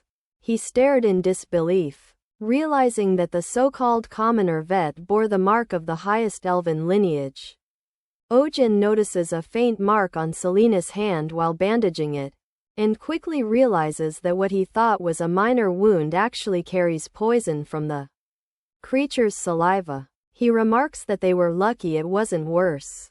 Selena, reflecting on the creature's earlier reaction, observes that it showed unusual hostility, something rare for its species. Marianne apologizes for the incident and insists on covering the medical costs. But our hero refuses, admitting that it was their own carelessness. When Marianne gestures toward Selena and asks if she works at the clinic, Ohjin explains that she's an assistant doctor, handling prescriptions and physical tasks around the place. Marianne acknowledges the arrangement, then comments that despite Ohjin's reputation, the clinic seems rather small for someone with his skill. The remark sends our protagonist back to memories of his previous workplace. A cramped, noisy building plagued with a clogged toilet, broken heating, and constant complaints about animals. Before he can finish his thoughts, Marianne interrupts, expressing sympathy for his past struggles and admiration for his achievements. Her tone softens into flustered praise as she compliments him and subtly suggests her family could sponsor a larger clinic, leaving our boy uncertain whether she's proposing business or something else entirely. Before the tension settles, Lulu suddenly lashes out at Sun Jia, sending the room into chaos. Both Marianne and our protagonist rush to restrain them as Selena observes that unicorns, despite their resemblance to rhinoceros, typically get along well with smaller creatures. Marianne bristles at the implication that Lulu's temperament is at fault, and the conversation quickly escalates between her and Selena. Accusations about manners, bribed reservations, and noble entitlement fill the air. P.O. mutters that nobles really do think differently, earning a glare from Marianne. As the atmosphere grows heated, Lulu thrashes wildly, striking a bookshelf and knocking it over. Suddenly a loud crash erupts. The window shatters and Adrian tumbles through, landing face first on the floor. Everyone freezes as Selena halts the falling bookshelf mid-air, saving it from collapse. The group stares in disbelief, unsure if the intruder is even alive. Adrian lifts his head, bloodied but smiling, and addresses Marianne with exaggerated relief. While Marianne stammers in shock, P.O. demands to know who he is. Adrian introduces himself grandly as Adrian Heaven Crown, kisses P.O.'s hand, and declares his devotion to protecting all beautiful life. Ohjin stares at him, inwardly appalled by the theatrical entrance and pretentious tone, comparing Adrian to an overly dramatic influencer. When asked why he entered through a window, Adrian responds indignantly, insisting he is Lulu's primary physician and accusing our protagonist of mistreating her. The accusation quickly turns into an argument. Ohjin insists Lulu is fine, while Adrian calls him an unqualified fraud, and even brands him a cyber-hooking bastard. Confused, Ohjin turns to Selena for an explanation, and she clarifies that it's an insult for a deceitful womanizer who lures people in like a carnivorous plant. Realization dawns on our hero a beat too late. Deepening his disbelief, Marianne intervenes, scolding Adrian for his vulgarity. But Adrian presses on, interrogating Ohjin about his romantic history. In the midst of the confrontation, Adrian notices a mark on Ohjin's hand, and accuses him of being tied to a noble bloodline, or something even more scandalous. P.O. blurts out that it must be an engagement ring, causing everyone to look at our boy and shock. Flustered, he explains that the token was a gift from someone named Callian. But his clarification only deepens the confusion. Before anyone can question further, Lulu begins trembling violently, sweat breaking out along her skin. Moments later, she collapses and everyone rushes to her side. Ohjin examines her quickly. Her pupils react normally, and though her breathing is heavy, it isn't critical. He calls for P.O. to bring a candle and stethoscope, piecing together the cause. Adrian watches, then grimly announces his own conclusion. Lulu isn't ill. She's pregnant. Adrian examines Lulu and concludes that she is expecting. Marianne, initially disbelieving, struggles to accept his diagnosis, convinced that the unicorn's isolation in the castle's greenhouse makes pregnancy impossible. Selena supports Adrian's suspicion, noting that Lulu's recent behavioral changes, especially her heightened vigilance, align with early signs of pregnancy. When Adrian introduces a medical device to detect internal sounds, Marianne follows his instructions, and, using the tool, identifies Lulu's heartbeat, then another, smaller and distinct, coming from within her abdomen. Overwhelmed by the revelation, she collapses, and Adrian catches her. Meanwhile, our protagonist calmly explains that the device is called a stethoscope. Adrian is astonished by its accuracy, impressed by how clearly it transmits even the faintest internal sounds. Working together, Adrian and Ohjin determine that Lulu is about 4 months along. Marianne rejects the idea again, insisting that Lulu has not left the greenhouse during that time. Her claim only deepens the mystery, since the unicorn had been secluded in preparation for an arranged mating with Prince Theo's prized horse, Shark. Despite these precautions, the evidence of pregnancy is undeniable. Lulu is transferred to the ICU, where Ohjin administers fluids and electrolytes through an IV to counter dehydration and malnutrition caused by persistent vomiting. The others observe in fascination, noting the directness of a treatment that bypasses digestion entirely. Silence settles as Marianne tries to process the situation. Selena breaks the quiet, reasoning that the arranged meeting with the prince's horse would likely have failed, since unicorns rarely choose partners, and often remain single for life, unless they meet one truly worthy. On rare occasions, an exceptional pairing produces a legendary hybrid with a golden body. Adrian suggests sending Lulu to the palace as a royal gift to explain the situation directly to His Highness. Believing the prince would welcome such a rare creature, Selena dismisses the idea as unreliable, reminding them that stories of hybrid unicorns are mostly myth and that no one yet knows who the father is. Adrian points out the many distinguished horses raised under Lady Marianne's care, any of which could be possible candidates.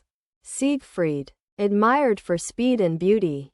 Tara, valued for endurance. Dolly, known for charm. And Black Thunder, famous for strength. Marianne concedes that identifying the true partner is essential before any decision can be made. When Adrian volunteers to assist, Marianne instead appeals to Ohjin, hoping his medical insight might uncover the truth. He declines, reminding her that a stethoscope cannot determine lineage. Adrian intervenes, acknowledging that Ohjin's instincts and concern for Lulu make him more suited than anyone else to help. Selena adds that the answer may already be close at hand since pregnant unicorns typically display distress when separated from their mates. Yet Lulu remained calm throughout the journey. Tracing the timeline, Marianne realizes that Lulu's agitation only began after arriving at their destination. The carriage route provides the first clue. At the stable, Joseph tends to a young mongrel horse, unaware of the tension building around him. When Lulu spots the cult, she becomes visibly emotional, rushing toward it and embracing it with clear recognition. The onlookers are stunned. Marianne is horrified, unable to comprehend why a unicorn of royal standing would bond with a common mixed-breed horse. The scene's absurdity draws a quiet remark from our hero, likening it to a dramatic play where a noble parent rejects a forbidden match. Adrian, observing Lulu's behavior, affirms that despite every expectation, the connection between the two animals is genuine. Marianne protests that the cult is too young, but Ohjin points out that Lulu's choice is clear, and that separating them would only harm both her and the unborn foal. The evidence leaves Marianne speechless, her thoughts circling the impossible reality before her. A unicorn, symbol of purity and grace, bound by affection to an ordinary stable horse. After discovering the truth about Lulu and the horse, Marianne's father confronts Joseph. He tells the young man that allowing a lowly carriage horse to get close to a precious unicorn is utter madness. Joseph tries to explain that he had no idea, but the Count accuses him of lying and attempting to profit from the situation. Despite Joseph's denials, the Count refuses to listen and orders both him and the horse locked up, announcing that punishment will be delivered soon. The maids whisper among themselves, agreeing that the Count is being too cruel. Joseph did nothing wrong. They point out that no one can stop animals from being affectionate toward each other. The conversation turns to why Lulu was supposed to be sent to the royal palace, with some realizing she was likely meant as a bribe for the crown princess election at the end of the year. They mentioned Marianne's participation and how Lulu could have lived in royal luxury if things had gone as planned, but instead ended up with a carriage horse. One made comments that Lulu probably takes after her owner. Another hints that there's much people don't know about young Lady Marianne. Suddenly, one maid warns the others to be quiet. Just then, another maid rushes in to report that Lulu's condition has worsened. She started coughing blood. Marianne immediately hurries to Lulu's side and asks what's wrong.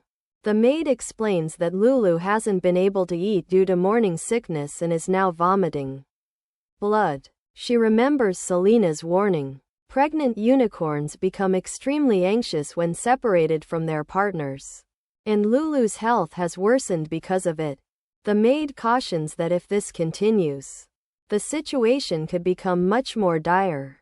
Marianne asks when Ohjin will arrive, and the maid replies that a message was sent in the morning, but he's delayed due to the distance. Determined, Marianne decides to find another doctor nearby and orders that the horse be brought to Lulu. The man leading the horse urges it to move faster. While the maids complain about the smell, they say that being locked up is no excuse, and that he should have been cleaned before meeting the young lady. The man insists it was urgent. Marianne silences them and instructs that the horse be sent in. The moment Lulu sees him, she immediately runs to him and presses herself close. Marianne orders warm water, saying she'll clean him herself. The maids are shocked, but she ignores their protests and also instructs them to prepare soup for Lulu. She begins cleaning the horse with a towel dipped in warm water, thinking that he's a heartless animal, yet unable to forget how her own parents once disapproved of her relationship with a merchant's son. She reflects that Lulu could have lived surrounded by luxury, but wonders if this simple happiness is what Lulu truly wants. At that moment our protagonist arrives. He treats Lulu's condition and explains that although animals may have preferences, there is no hierarchy among them. Lulu does not see herself as superior to a horse. He sets up an IV for Lulu and assures Marianne that just being with the one she loves is enough for her happiness. As he provides medicine, he notes that this will help for now, but is only a temporary fix. The real solution is allowing Lulu and her partner to remain together.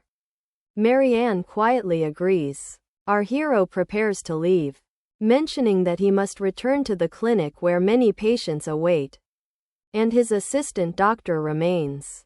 Though he silently doubts her empathy, Marianne assures him she understands, saying she'll leave the aftercare to him.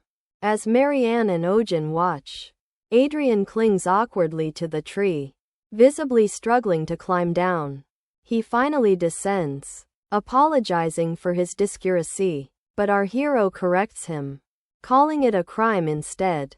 Adrian insists he only climbed the tree out of concern for Lulu and intended to leave after checking on her. Marianne reminds him that he should have informed the staff, but Adrian explains he tried and was refused entry.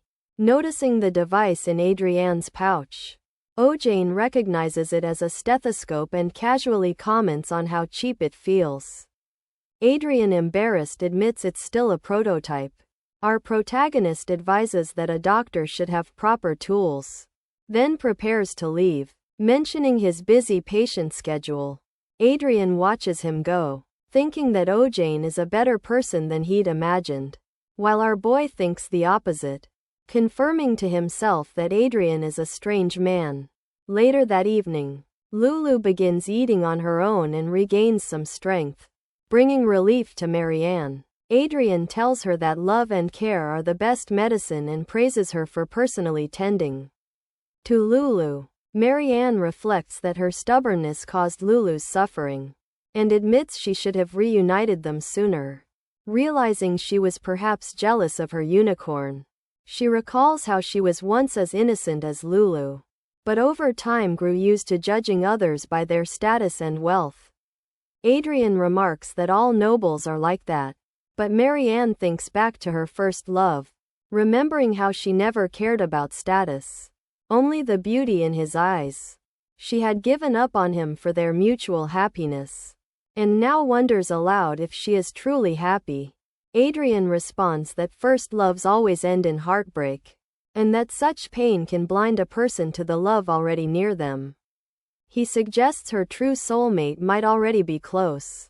Marianne feels confused, realizing too late what she had overlooked, and decides to withdraw from the princess selection.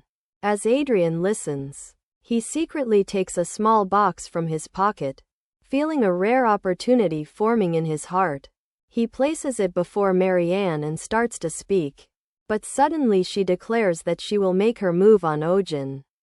Adrian freezes, uncertain he heard correctly, and asks for clarification and disbelief. Marianne continues, saying she would rather hold power herself than marry someone who already has it. Leaving Adrian stunned, she ends the conversation by thanking him and saying she hopes they can remain good friends. Adrian feels crushed by her words and vows never to forgive Ohjin. Back at the clinic, Pio sneezes and continues reading from a paper, informing Ohjin that Kyo is being taken in as Lulu's companion and requesting him to become Lulu's personal doctor. The offer includes 10 times the usual payment, but our hero refuses, explaining he cannot leave the hospital due to his busy schedule, and Pio complains that the tartar won't come off even after an hour. Ohjin examines the snake whose teeth are being cleaned, spots tartar build up, and instructs Pio to spray saline and prepare anti-inflammatory medicine and cotton. While working, he discovers something lodged between the teeth and pulls out a small object. The pet's owner is overjoyed, revealing that the creature, Shamir, is a sacred beast once gifted to their family by the late king, and that it has just swallowed their heirloom. Our protagonist notes that some tartar still remains, and several teeth may need extraction, estimating 1 or 2 more hours of work. Selena remarks that it might take 5 hours since the beast has another head. Overwhelmed, our hero despairs as the owner tries to cheer him up, presenting a painting of himself and Shamir. The owner explains it was created by their family's official portrait artist and asks if Ohjin likes it. He finds the painting ugly and wants to refuse, but the artist insists he will finish and present it soon, saying it's been a long time since he found such an inspiring subject. While he speaks, Shamir's eyes open, and Selena notices immediately. Ohjin grows tense, wondering if the sedative dosage was enough.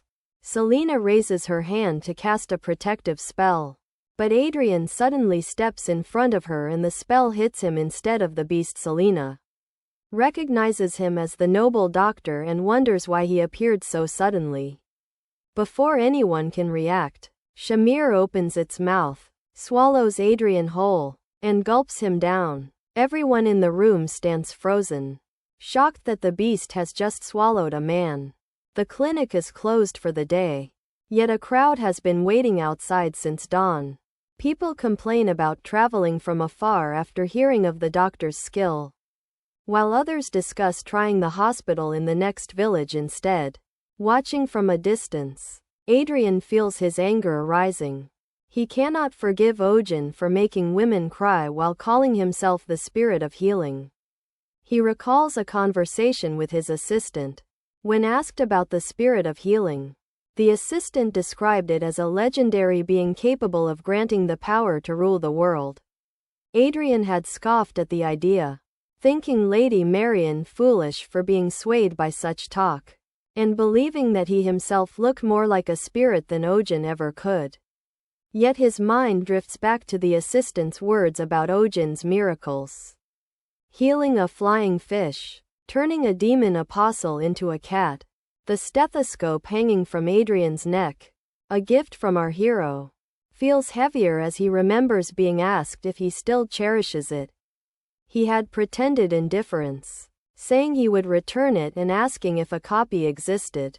The assistant confirmed it. Now, hiding in a tree with binoculars, Adrian muses that he only came to return the tool, wondering why he's here again. Below, our protagonist is treating a hydra. Its 2 heads move weakly as he scrapes tartar from its gums, rinses with water, and applies medicine to prevent inflammation. Watching closely, Adrian feels reluctant admiration, realizing that our boy's medical skill far surpasses his own.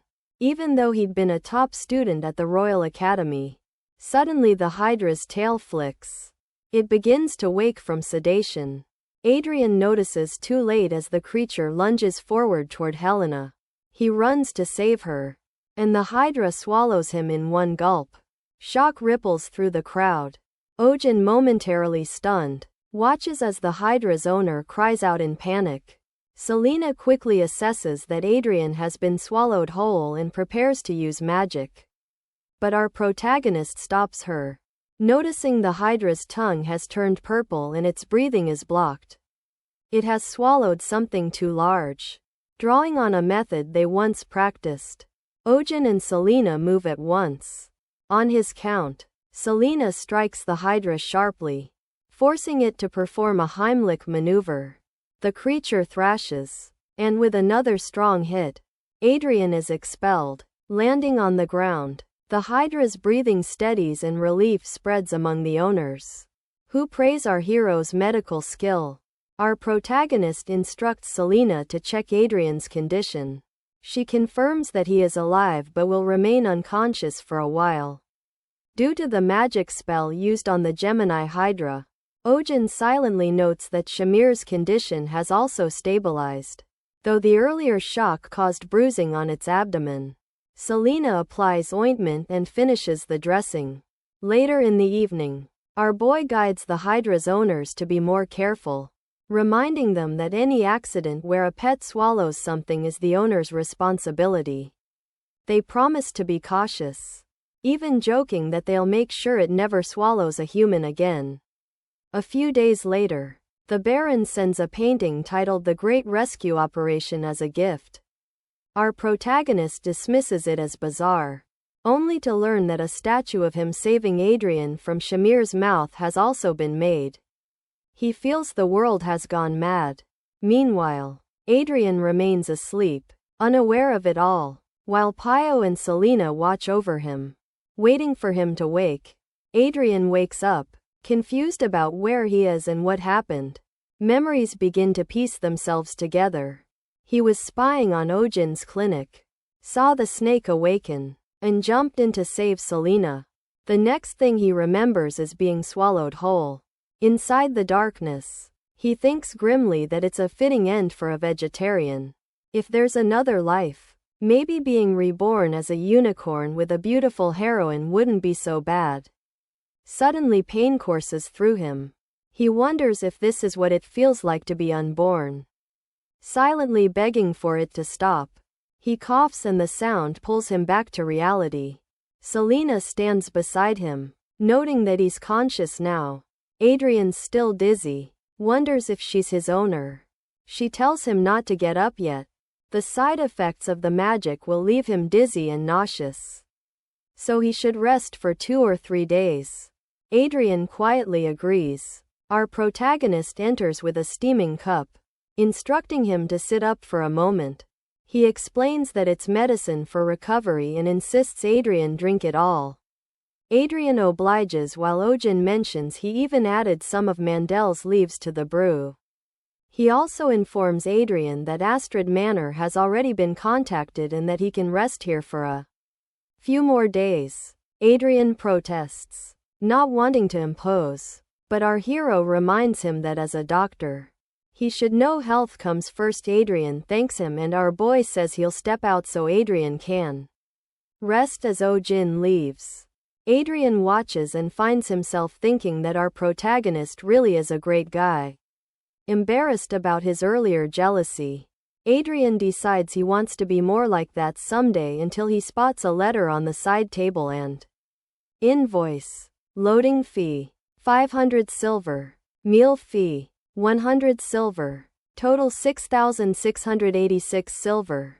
Adrian stares at it and curses Ohjin under his breath. Meanwhile, at the clinic, a couple stands with their cat, worried that their pet's gender might be changed. Our hero explains it's just a figure of speech. The cat will be castrated. The couple protests, arguing that it's cruel. Our protagonist patiently reminds them that the cat's energy has been declining. Caring for the kittens is hard, and the female's health is suffering from too many births. He asks what solution they would suggest. The owner protests that the cat is still young. Ohjin asks if they want to calculate how many more kittens there'll be in 5 years, or if they're secretly selling fennec fox pups.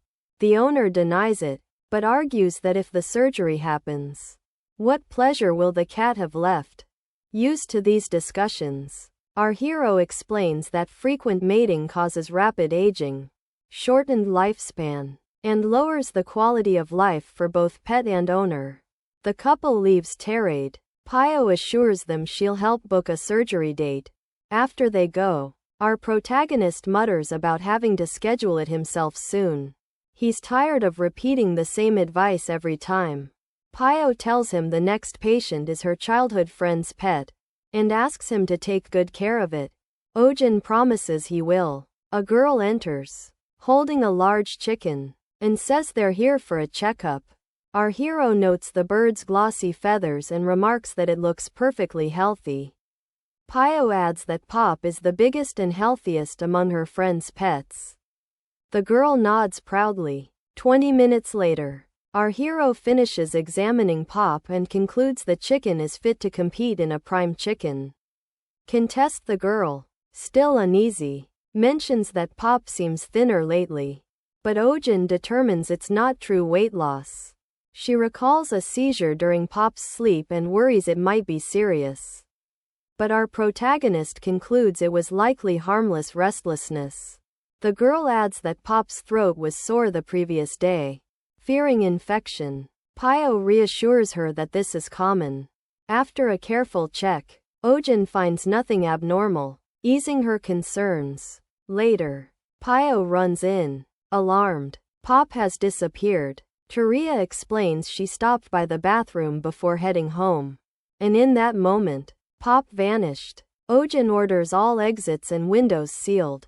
Selena tells everyone in the waiting area to stay put because an animal is missing. Some patients complain that their pets get restless if confined too long. Sunja calms them as their pets begin to act up. The team searches everywhere but can't find Pop. Ohjin asks if Pop likes or dislikes anything particular. Teria says she doesn't know, but maybe Pop already left. Our protagonist insists Pop can't open doors or jump through windows. It must still be inside. Pio remembers that Pop loves men. Our boy notes that some animals prefer lower-pitched voices. Teria says Pop's obsession with men is extreme. Realization dawns on our hero. That's why Pop clung to him during the checkup. Sunja suggests there's only one place left, a room where a man is sleeping. They rush there and find Pop hugging Adrian tightly. Everyone freezes in surprise. Ohjin looks at Tere asking why she did this. Ohjin confronts Tere, asking why she deliberately left Pop behind. From the start, he sensed something was off. In all his years as a doctor, he's met countless types of owners, but never a guardian disappointed to hear their pet is healthy. He points out that, no matter how fast a chicken may be, it's too conspicuous and small to lose track of, and far too noticeable to slip through doors and end up here unnoticed. He demands an explanation. Tere confesses that she did it because the Baroness would never believe someone like her. But if a famous doctor like Ohjin claimed Pop was sick and disappeared, she would. Our hero asks who would even believe such a story. And Tere answers, Baroness. Desperation fills her voice as she begs Ohjin to save her. If she tells the Baroness that Pop is healthy, he'll be hunted. A hunting competition is approaching, hosted by the House of Baroness alongside a banquet for an important guest, rumored to include Prince Theo himself. The Baroness, preparing for the event, plans to cook Pop for the feast. The room falls silent. Pio bursts out in disbelief, questioning why anyone would want to eat someone's pet, especially when the Baroness already owns several large fire chickens. Tere explains that those chickens died last year from a contagious disease. Ohjin remarks there must be other ingredients. Yet the Baroness insists on Pop. Tere goes on. Big fire chickens are prized for their vitality and creatures renowned for laying many eggs. Families seeking to strengthen their lineage often covet them, believing that consuming such a beast enhances vitality. Our protagonist bitterly observes that people everywhere are obsessed with stealing others' gifts. Through superstition, Tere says the Baroness has long coveted Pop and now threatens to drive them from their farmland if they refuse. Pio, angered, declares that using someone's livelihood to steal a beloved pet is unforgivable. Tere pleads again, begging Ohjin to write a diagnosis claiming Pop has a contagious disease, assuring him that no one would dare touch the bird then. Our hero refuses. The room grows heavy with silence. He explains that the moment a doctor forges a diagnosis, they stop being a healer. They become a fraud exploiting life itself. Once that line is crossed, no treatment they offer can be trusted. Adrian suddenly interjects, furious, accusing him of valuing professional ethics above life itself.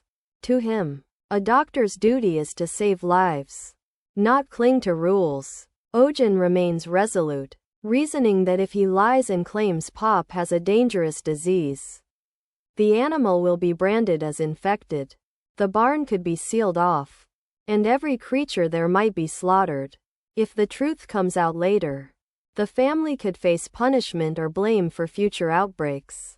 He states that a doctor's purpose is to save lives, but never at the cost of endangering hundreds to protect one. If someone cannot understand that, they are not fit to be a doctor. Tere lowers her head, apologizing quietly. Outside the clinic, Tere breaks down in tears.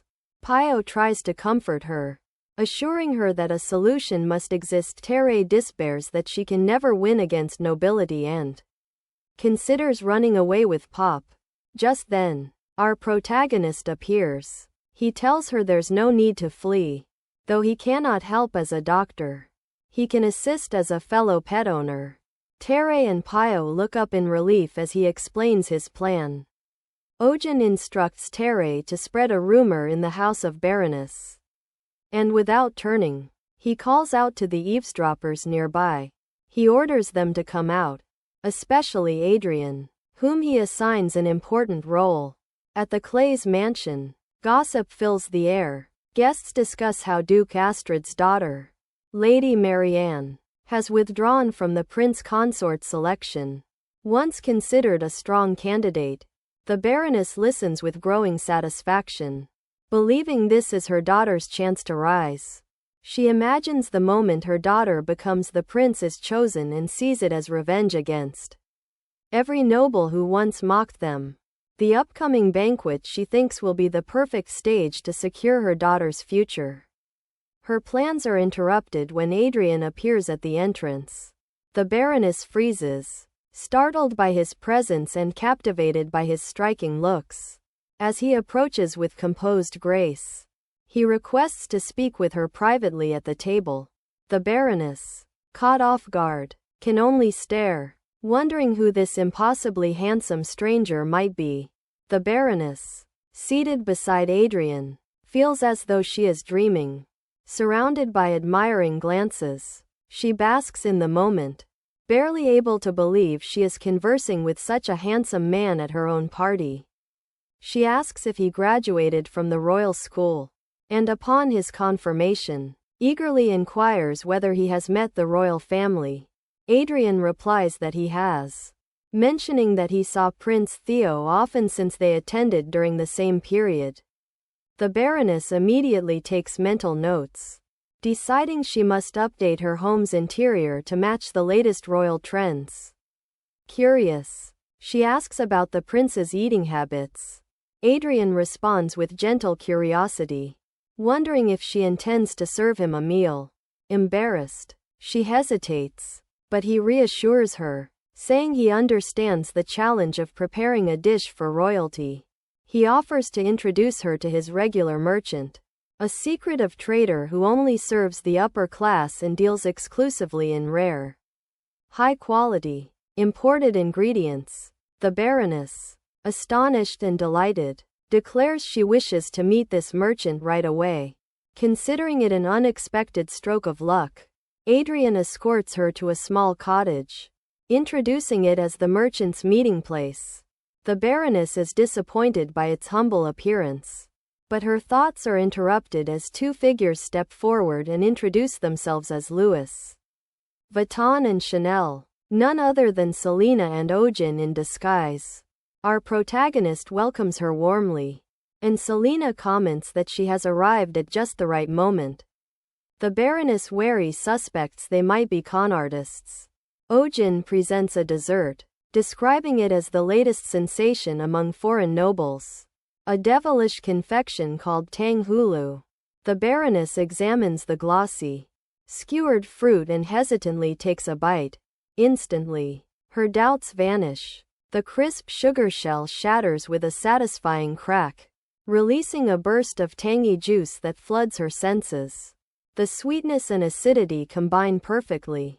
She is overwhelmed by the taste and silently admits to herself that these people are genuine first-class merchants. Once she's impressed, Ohjin smoothly shifts the topic, mentioning a rumor that she recently acquired a rare ingredient known as the plant of immortality.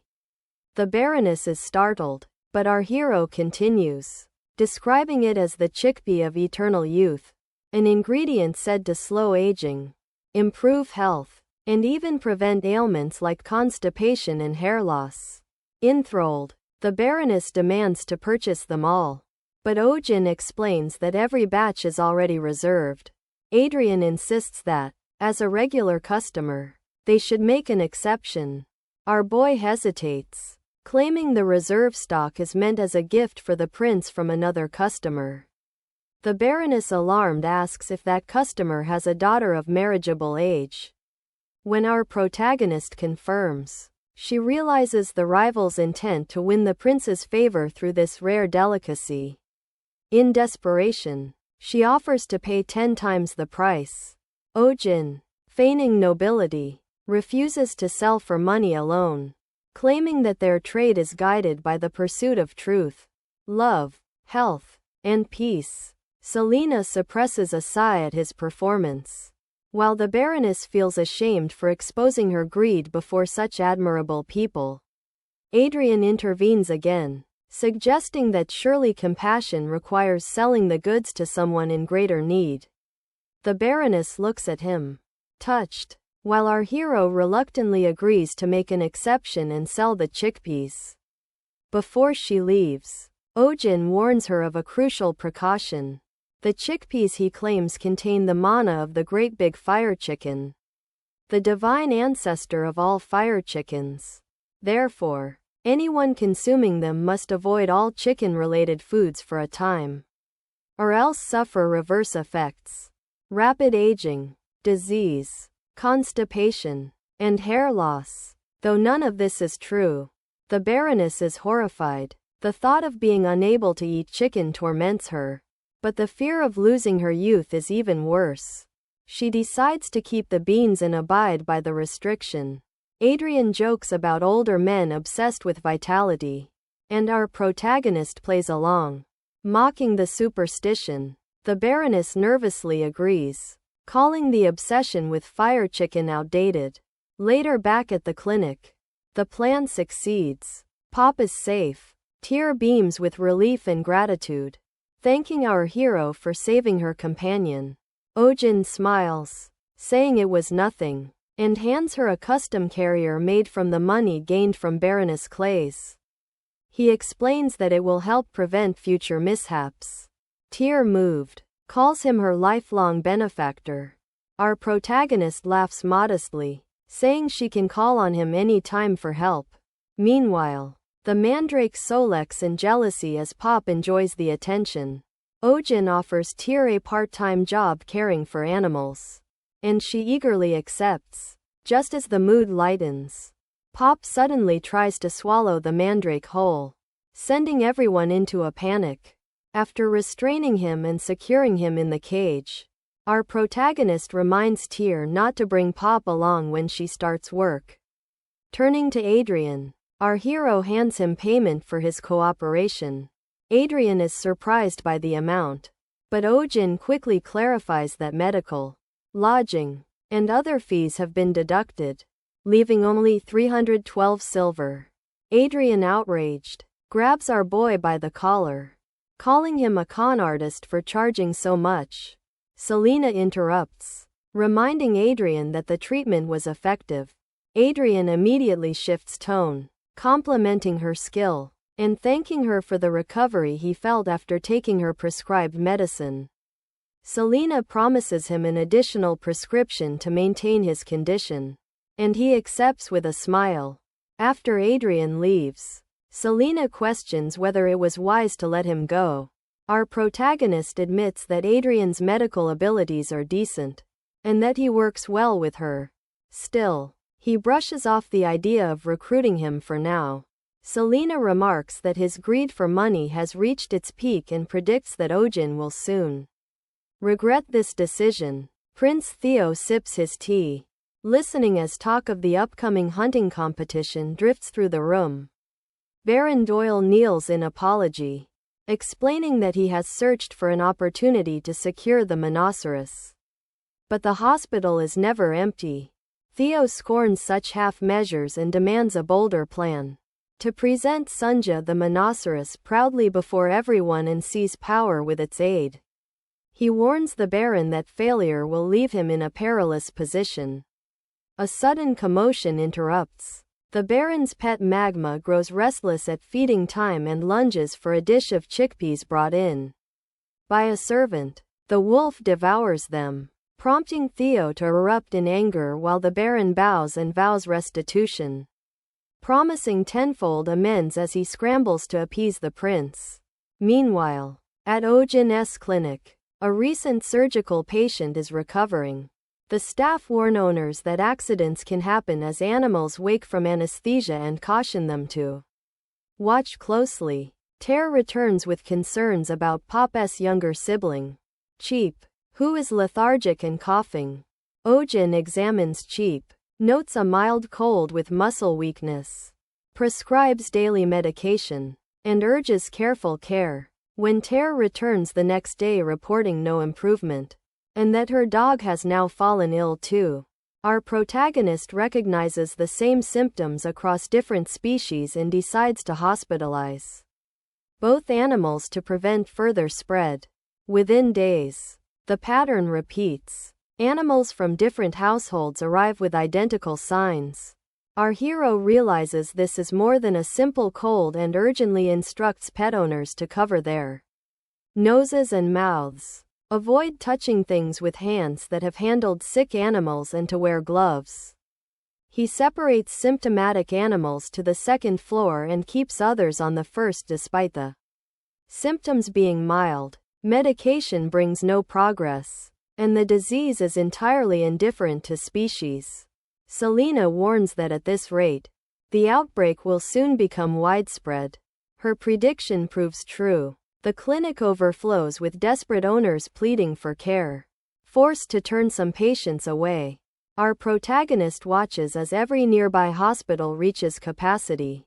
Lord Baron arrives in a panic about his indoor pet Elizabeth, who he insists should not have contracted anything. A newly acquired turtle is revealed as the likely carrier. Baron inquires about nearby empty properties, and a vacant building in the back alley is offered as a temporary annex. Realizing the scale of the crisis, our hero accepts the loan and suddenly finds himself running a second facility alone, treating patients across two sites and wondering how he can possibly manage without another doctor. Over at Adrian's hospital, he notices an empty ward and asks why patients are scarce. His assistant explains that the town is facing an infectious outbreak and predicts a call for support. Soon after, a letter arrives from Ohjin requesting aid. Bring spare medicines and equipment with a court offer of 2 gold per hour and a potential performance bonus. Adrian initially bristles at the tone, intent on burning the presumptuous letter. But then he sees a line mentioning Selena collapsing from overwork.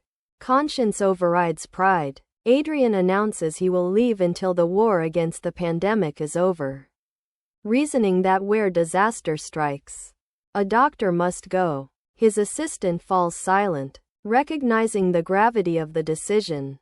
The first epidemic sweeps across the land, prompting PO to gather everyone inside the clinic and announce strict isolation measures. Any animal showing symptoms must be quarantined and unnecessary outings are to be avoided. Questions arise about when each patient's cough began and records quickly pile up. Adrian continues examining patients after 12 hours of non-stop work, noting swollen throats, but in some cases, ruling out the epidemic. Selena is buried in 26 hours of drug testing, while our protagonist tends to a weak rabbit after 18 hours of continuous treatment. Gently finishing the checkup as exhaustion weighs on the entire staff, Schwein arrives with Max, reporting that 2 more cases have appeared among the hunting dogs scheduled for the upcoming competition. The inpatient ward overflows and Ter informs our boy there's no more room. Still, Ohjin insists on finding space and continues searching for a cure, assuring everyone that they will do their best. Schwein thanks him, while Adrian questions why they keep admitting patients beyond capacity. Our hero answers through his actions. Unwilling to turn anyone away, Pio reports that some guardians are demanding to discharge their pets. Thinking mild coughing is harmless, Ohjin rejects the idea, explaining that neglect could lead to irreversible damage, especially for working animals like hunting dogs, which would be abandoned if they lose their value.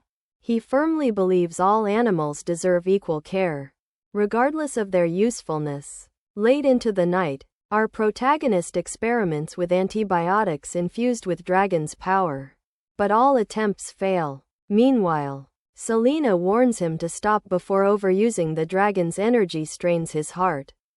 He blames mana instability and even considers learning alternative medicine.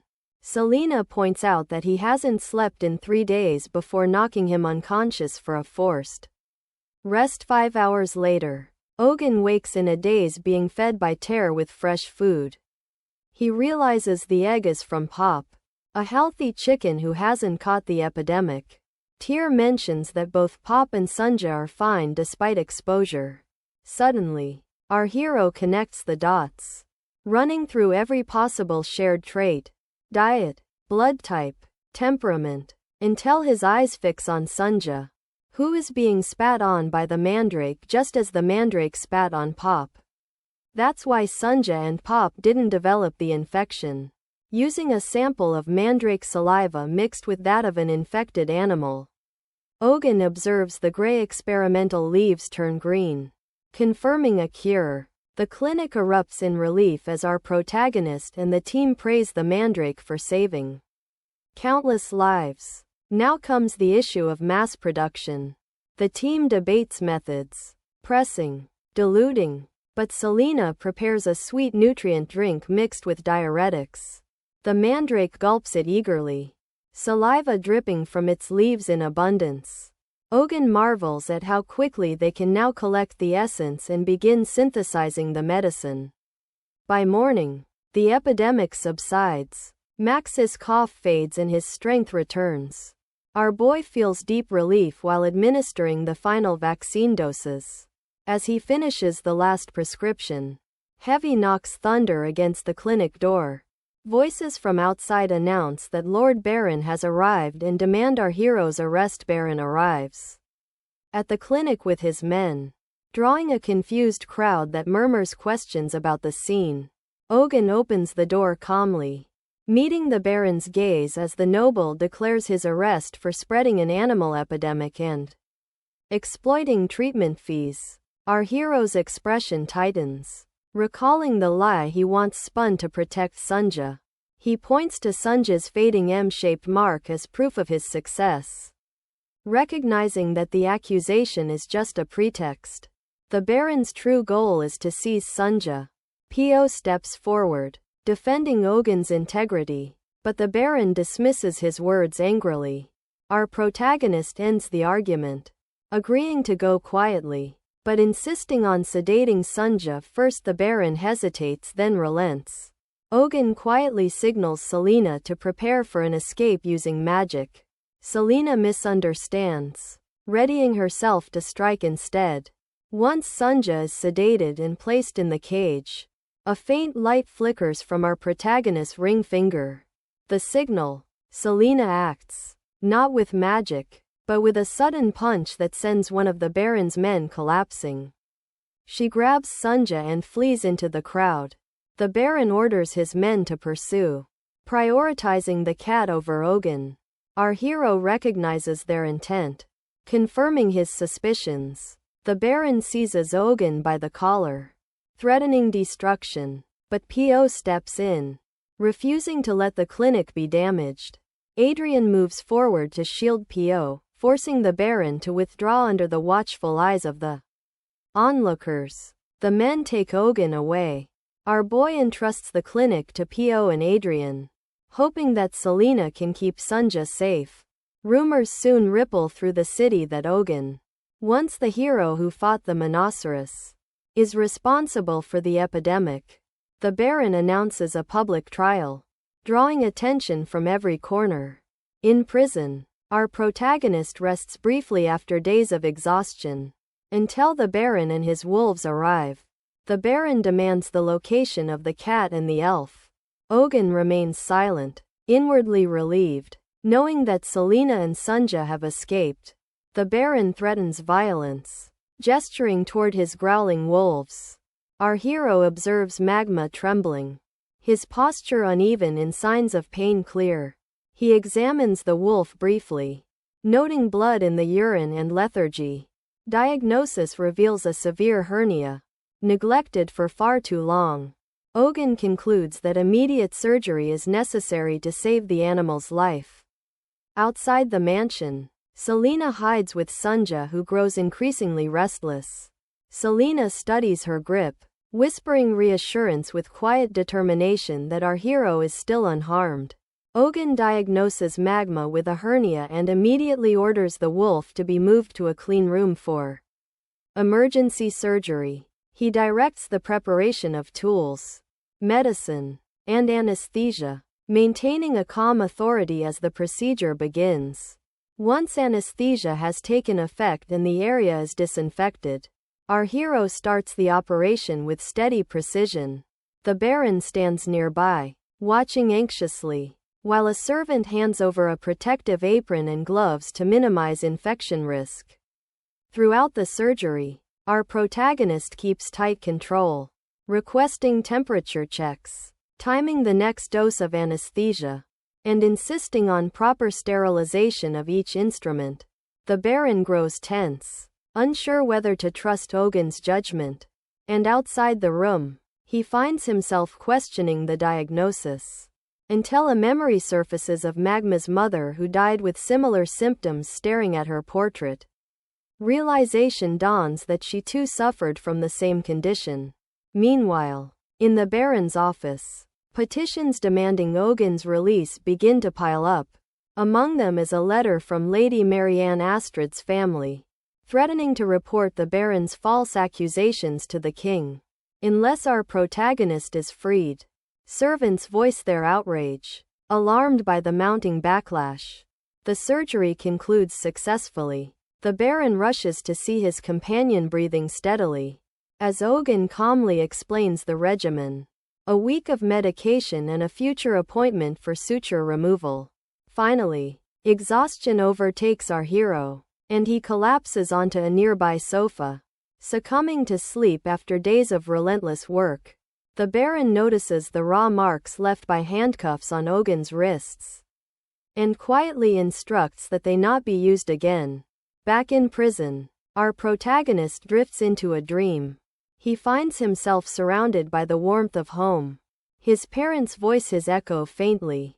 His mother frets that his clinic must be struggling again, while his father laments his stubbornness, recalling how Ohjin rejected medical school to become a veterinarian. He questions what's so noble about tending to animals. Yet our hero, in the dream, feels only peace. An animal appears, pressing against him, something between a cat and a lion, warm and comforting. Elsewhere, Theo confronts the Baron about the missing Monoceros. The Baron reports that it was taken by the Etherian Order, revealing that Selena was an agent of theirs. Reports confirm her involvement with suspicious groups of elves. Theo's anger erupts, condemning the Baron's incompetence. The Baron apologizes and hesitantly asks whether Ohjin should now be released, mentioning the mounting complaints from both nobles and commoners. Theo, weary of the matter, allows him to decide. At the mansion, our hero is freed. Before leaving, He instructs the servants to return with magma in 3 days for stitch removal and hands over a list of precautions. A servant mentions another patient, a hunting dog with bad knees, and our protagonist agrees to examine it soon. Stepping outside, Ohjin finds his friends waiting at the gate. Shock and relief wash over him as they reveal they were prepared to storm the castle if his release had been delayed any longer. He thanks them, and moments later, Sunja, Mandrake and Pop rush forward, enveloping him in a joyous embrace. Selena stands nearby, safe and smiling, holding Sunja close. Our hero recalls his dream and the figure so much like her, reaffirming his conviction that becoming a veterinarian was the right choice. From a window inside the mansion, the Baron watches silently. His servant nervously asks if they are truly letting Ohjin go. The Baron's gaze lingers on the scene as the servant insists something strange happened in the cell. Monochorus was seen licking the doctor's face before vanishing. The Baron brushes off the claim, though inwardly his thoughts betray a deep uncertainty, declaring Ohjin the winner of their conflict. Days later, a sealed envelope arrives at the Baron's desk, a detailed surgical bill from our hero. Reading it, the Baron grips the paper with white knuckles, swearing never to forgive him. In the morning, Adrian arrives at the clinic, greeting Selena as he presents the herbs she requested earlier. Ohjin, watching from afar, wonders why Adrian has returned yet again. Selena examines the bundle, surprised that such rare herbs were found out of season. Adrian, confident, declares that nothing is beyond his reach. She hands a different list which he accepts eagerly. As Selena inspects the supplies, Adrian comments on their excellent quality, especially praising a sprig of spincha, only to realize it has vanished from his hand. The culprit is Blue, the small blob creature now chewing on the herb. Adrian scolds it and reaches out to retrieve the plant, but Blue bites his finger, splits into 3, and smacks him across the face. Glaring, Adrian mutters that creatures truly resemble their owners, and every animal raised by our hero has a bad temper. Selena corrects him, declaring Blue as her child, which prompts Adrian to remark that no wonder it has such fine taste in herbs. Blue smirks mischievously, and Adrian freezes, realizing the creature just smiled at him. Selena places Blue into a cage to contain his antics. Inside the clinic, Blue, also known as Ping Ping, is no ordinary blob. He narrates his dominion with pride, claiming the herb room on the 2nd floor as his territory. Among the hundreds of animals passing through each day, only 2 beings truly hold authority: himself and Kim Sunja, Ohjin's right hand, and the hospital's enforcer. Though Sunja possesses unmatched physical strength, she dares not provoke him. Within Ping Ping's forehead lies a vision core capable of multiplying his body infinitely, spreading calamity upon those who anger him. When they first met, Sunja sensed his danger and attacked, but Ping Ping revealed his power, silencing all resistance. Since then, he has lived comfortably under Selena's protection, sharing rule over the clinic with Sunja. Later that day, an owner rushes into the clinic with a lifeless pet struck by a carriage. Pleading for help, Ohjin examines the small body, finds the airway clear, and orders timed compressions. He performs CPR methodically, ignoring the owner's disbelief. Moments later, the animal coughs and breathes again. Shock turns to awe as the owners proclaim it a miracle, while Ping Ping observes from his cage, marveling at our hero's ability to bring life back from death. Ohjin's request a single leaf from Mandel. Ping Ping, disdainful, recalls Mandel's lowly status as Sunja's minion, and mocks its pitiful dancing. Mandel glares back, prompting Ping Ping to taunt him further. Amused by the lack of response, night descends, and Ping Ping resumes his self-imposed training, running on his wheel until he divides into 3 copies, creating chaos throughout the clinic. He admires his stronghold, a cozy setup gifted by our protagonist as a sign of loyalty. Perfectly positioned for temperature and humidity. His satisfaction turns to fury when he discovers his stronghold damaged beyond recognition. He immediately suspects Mandel, who smirks from a distance. Rage flares as Ping accuses him of defiance. Mandel, empowered by recent medicinal urban enhancements, stands his ground. Ping mocks him for daring to challenge his superior, then launches an attack. Mandel dodges and Ping crashes backward. Assessing his opponent, Ping notes the improvement in Mandel's body and resilience, but reminds him that without his pot, he is nothing, a plant doomed to wither. With a swift blow, Ping shatters Mandel's pot, sending him to the floor in despair. Declaring dominance, Ping demands that he kneel. Mandel glares up, desperate and furious, preparing his secret weapon, a sonic shriek capable of rupturing eardrums. Ping senses danger, tries to cover his ears, and realizes his stubby arms cannot reach them. The attack fails, producing only a weak trembling sound. Ping mocks Mandel's silence, satisfied at his opponent's downfall.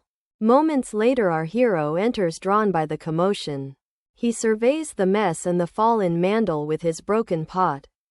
Immediately understanding what happened, kneeling beside the crying plant, he soothes it gently, assuring it will be fine. Lifting the fragments of the pot, Ohjin smiles faintly and decides it's time to repot Mandel once again. After receiving an excess of supergrowth serum, Mandel grows to 1.5 times his original height. Our hero prepares a larger pot for him, layering it with top-grade soil and finishing with premium organic nutrients. Yet, as Mandel settles into his new home, he quickly appears unwell. Ohjin examines him closely, puzzled by the lack of response. Selena, watching silently, suddenly plucks one of Mandel's leaves. The action startles our protagonist, who turns in shock. A quiet cry erupts from Mandel, echoing through the clinic.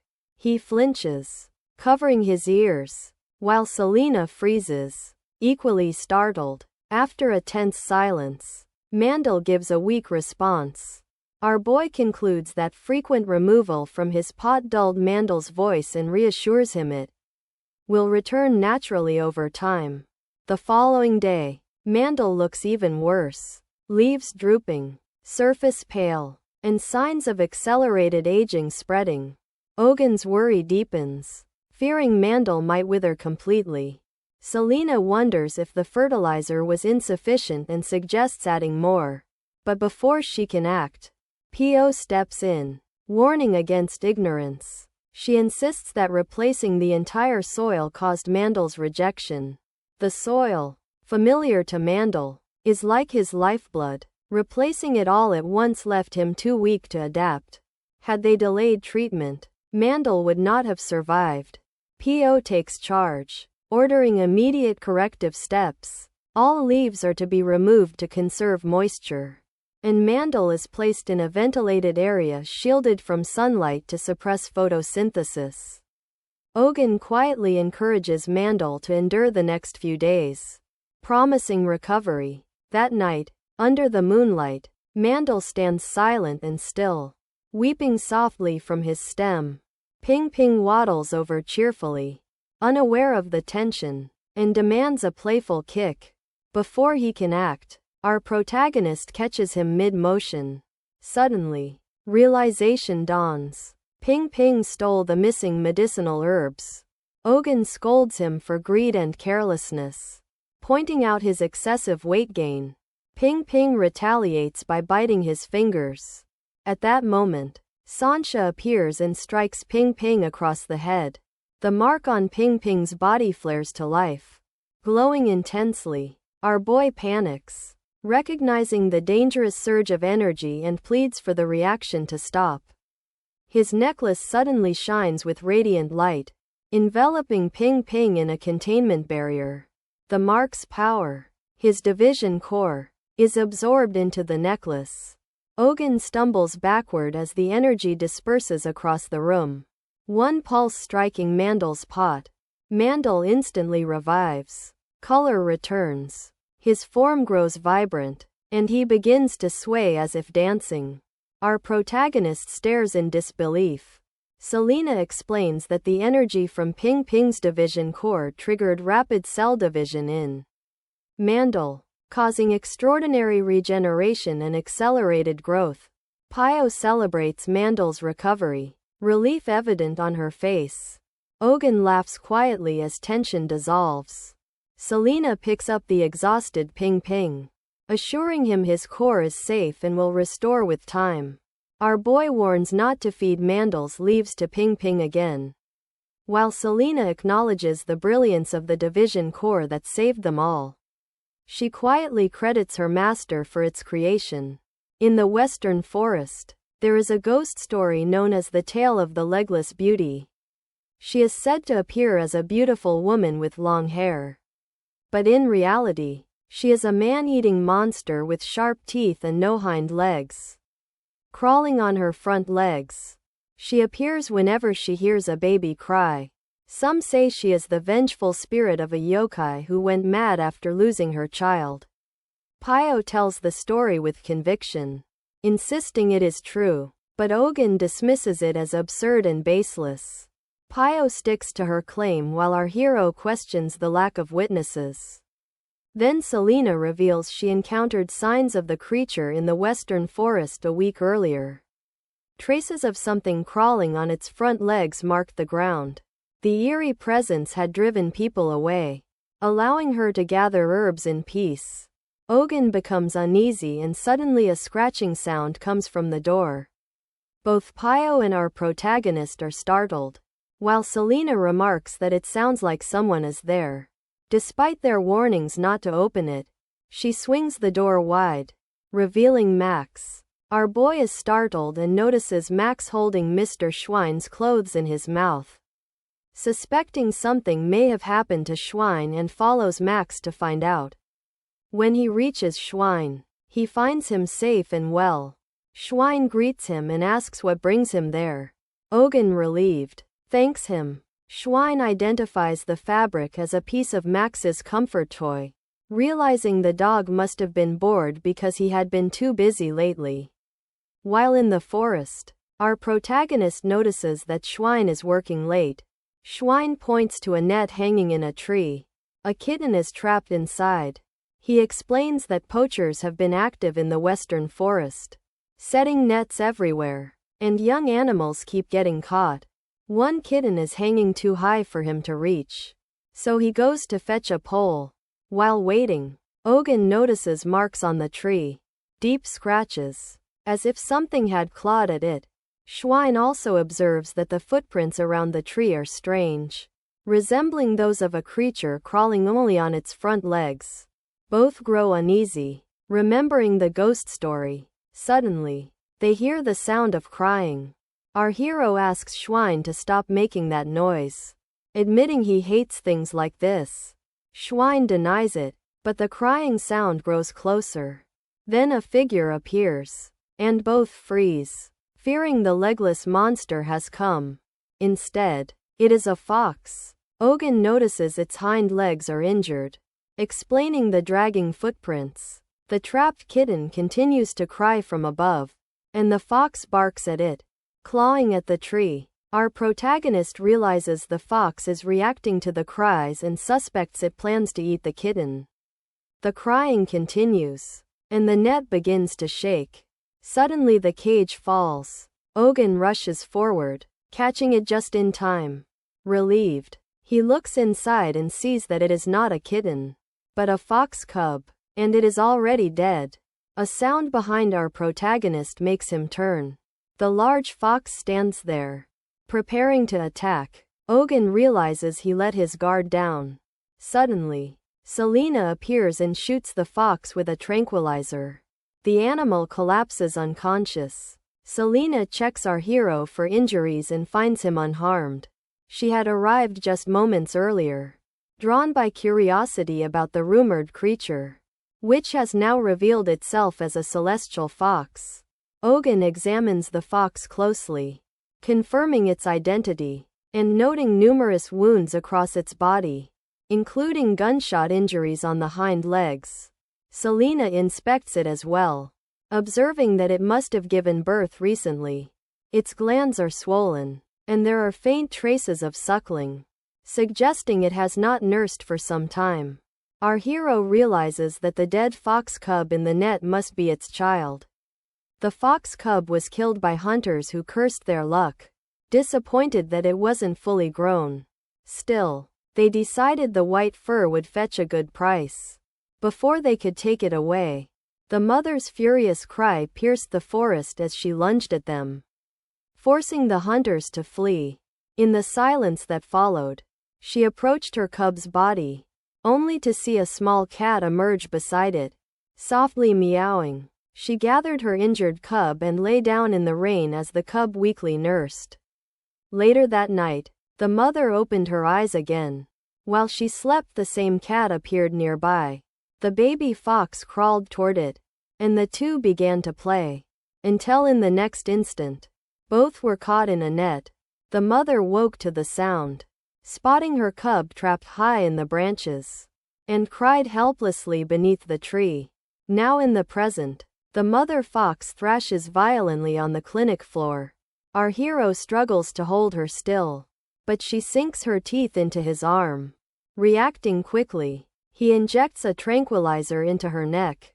Her body tenses, then slowly relaxes as he keeps her from tearing open her stitches. Morning comes, and a low growl echoes through the waiting room. Drawing attention, Sunja crawls closer, trying to peek inside the treatment room where the sound originates. It has been 3 days since the fox was admitted, yet she still goes berserk each time she wakes, her body already building a tolerance to the sedatives. Pio quietly wonders if the fox doesn't realize her cub is dead. But our protagonist disagrees. The cub's body had been lifeless for several days. If the mother had remained nearby, she must have known. Our boy notices the stitches tearing open again, the wound refusing to heal, as if her body mirrors the torment in her mind. Trauma, Ohjin reflects, exists in animals too, trapped in memories of pain and anger. They attack themselves and the world around them, like the monsters in Western ghost tales. The kitten rescued alongside the fox has recovered after IV fluids. Still fragile, it needs careful monitoring. Our hero reminds Pio to keep its temperature steady and ensure it stays far from the fox's cage. Pio agrees and goes to replace the kitten's cold water bottle with a warm one. The kitten mews softly, glancing toward the mother fox's cage.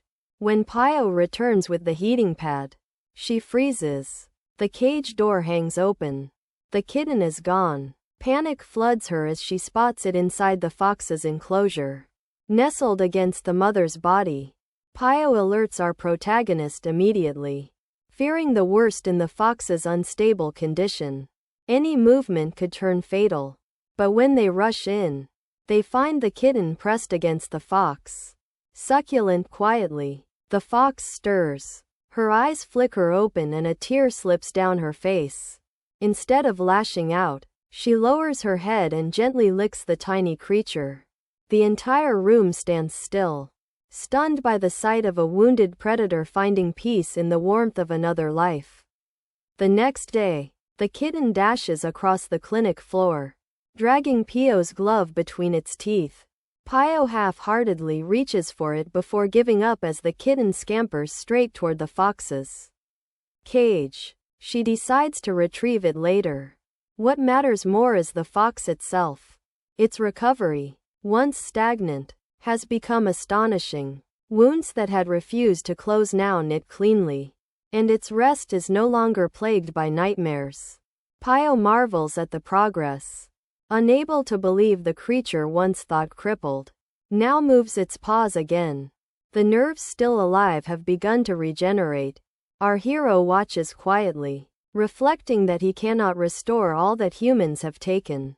But at least he can return a fragment of what was lost when the fox and kitten are finally released. They step into the forest together. He bids them farewell in silence, hoping never to meet again under such painful circumstances.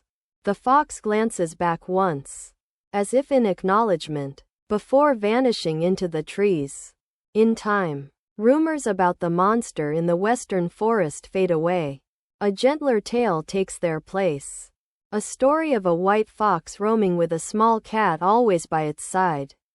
Meanwhile, in the clinic, the mandrake stretches proudly in its pot, drawing curious stares. Visitors whisper about the strange radish-like plant moving on its own, speculating whether it's the hospital's guardian spirit. Some insist it's a mandrake, while others claim the true guardian is a terrifying cat rumored to silence even wild beasts. Annoyed by the chatter, the mandrake stomps towards Suncha's food bowl and flips it over in defiance.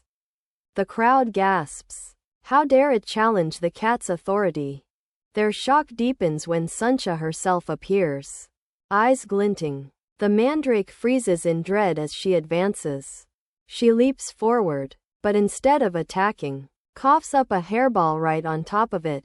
Confusion ripples through the onlookers until our protagonist calmly explains that cats often swallow loose fur while grooming, which later clumps and is expelled by vomiting. Realizing how little he's brushed her lately, he decides it's time for a proper grooming session. An hour later, Suncha's fur still seems endless. The shedding piles grow higher, and our hero begins to worry the cat might go bald at this rate. Then a small patch of bare skin catches his eye. Examining it closely, he realizes with a pang of dismay that it could be fungal dermatitis. The thought stings. How could a veterinarian overlook his own cat's condition? He takes out a carefully crafted tool built by the finest craftsman in town. The world's first manual pet clipper. Though unnecessary for treatment, he feels compelled to use it. As he begins clipping, Suncha hisses and bolts from the table. The moment calls for restraint, but the doctor in him refuses to retreat. A vet must never back down in a battle of wheels with an animal. Summoning his resolve, he steadies himself, whispering soft reassurances as he continues. Suncha writhes and cries, but he presses on gently, determined to finish quickly for her sake. Then without warning, her neck begins to glow. Light spreads, flooding the clinic with a radiant brilliance visible even from outside.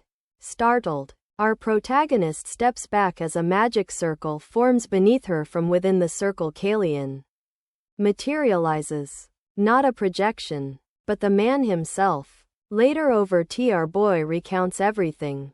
Kalian listens intently, then explains that Suncha's condition isn't a disease at all, but a natural phase of shedding. Rhinoceros undergo cycles of rapid growth, during which they shed their fur completely. To renew their vitality, they must purify themselves in the pond of sable. If they fail to do so, the fur may fall, but never return. Our hero realizes with quiet concern that the beloved mascot of his clinic, the cat adored by every visitor, is suffering from severe hair loss. Kalian observes the condition calmly, explaining that while it poses no major health risk, it will simply take time for the fur to grow back. The reassurance does little to ease Ohjin's determination. He resolves to find the pond of sable immediately, convinced it will help his companion recover. Kalian clarifies that the pond is not a single fixed location, but a type of lake, rich in mana and spiritual energy, home to sable seals that feed on it. There is one in the Belmore region, though it lies within a protected zone controlled by the Ethereum Order. Perilous for ordinary travelers. Unfazed, our protagonist insists they depart at dawn. Selena voices her concern, warning that the journey is dangerous. But Kalian agrees to act as their guide. He asks about the clinic, yet Ohjin assures him the patients will be fine. Adrian will oversee everything in his absence. By morning, they reach the western forest. The land feels like a living myth. Dense, hushed, haunted by countless ghost stories. Strange lights shimmer between the trees. And even the air hums with mana. Few dare to walk here. Soon they spot a red flower slithering. And Kalian notes that the lake must be close. Ohjin crouches beside an unfamiliar blossom, remarking on its unusual shape. But Selena warns him not to touch it. The sable seals release toxins when disturbed. And countless other dangers hide among the roots. Suddenly, Sunja trots up proudly, a snake dangling from her jaws. Our boy bends down, stroking her in praise while Selena carefully removes the snake. The serpent's body bears a distorted human face. A face snake, rare and deadly. Ohjin shudders at the sight and quickly places Sunja inside her case to keep her out of further mischief. Kalian chuckles quietly, noting that the cat looks thoroughly offended by the restraint. When they reach the lake, the surface glows with soft luminescence, mana swirling beneath like liquid starlight. Even our protagonist, accustomed to the extraordinary, is briefly left speechless. Entranced by its beauty, he decides to enter the water alone. Kalian protests, warning it's too dangerous, but Ohjin insists. Cats become extremely wary when exposed, and the presence of others would only cause more distress. She barely tolerated being groomed. A bath would be even worse. Kalian relents, invoking the blessing of the water spirits. His chant summons the protection of Celestian, cloaking Ohjin in enchantment, and granting him gills that shimmer faintly under the mana light. Now untouched by danger, our hero takes a steady breath, steeling himself. Joking under his breath, he admits he would rather pass out than face what comes next. Still, he gathers Sunja in his arms, coaxing her gently with treats as they descend into the glowing pond. The cat's paws skim the surface, and instead of panic, Kalian spreads across her features. The sight amazes him. A thought forms. Perhaps this is the mythical water attribute cat, the kind said to appear only to those whose families have performed 3 generations of good deeds. Sunja drifts gracefully beneath the water, her fur glinting like flowing silver. The sight melts our hero's composure, leaving him wishing for the conveniences of his old world. Cameras, barbecues, cold beer, or coffee, anything to preserve the moment. The lake sparkles around them with bubbles of mana that burst like carbonated light. As our protagonist brushes her fur, it begins to peel away in translucent waves, as if she were shedding not just hair but skin. Ohjin marvels at the transformation until the soap slips from his grasp, drifting toward a patch of strange flowers. Reaching instinctively, our boy realizes too late that he has touched the poisonous Cibella. A sting flashes across his hand and the world blurs. The water collapses into darkness. When Ohjin opens his eyes, he's no longer in the lake, but in an unfamiliar place.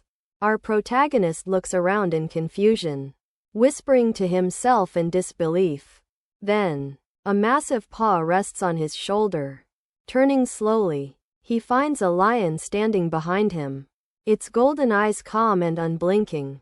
He freezes, the question forming on his lips. Who is this creature that stands before him?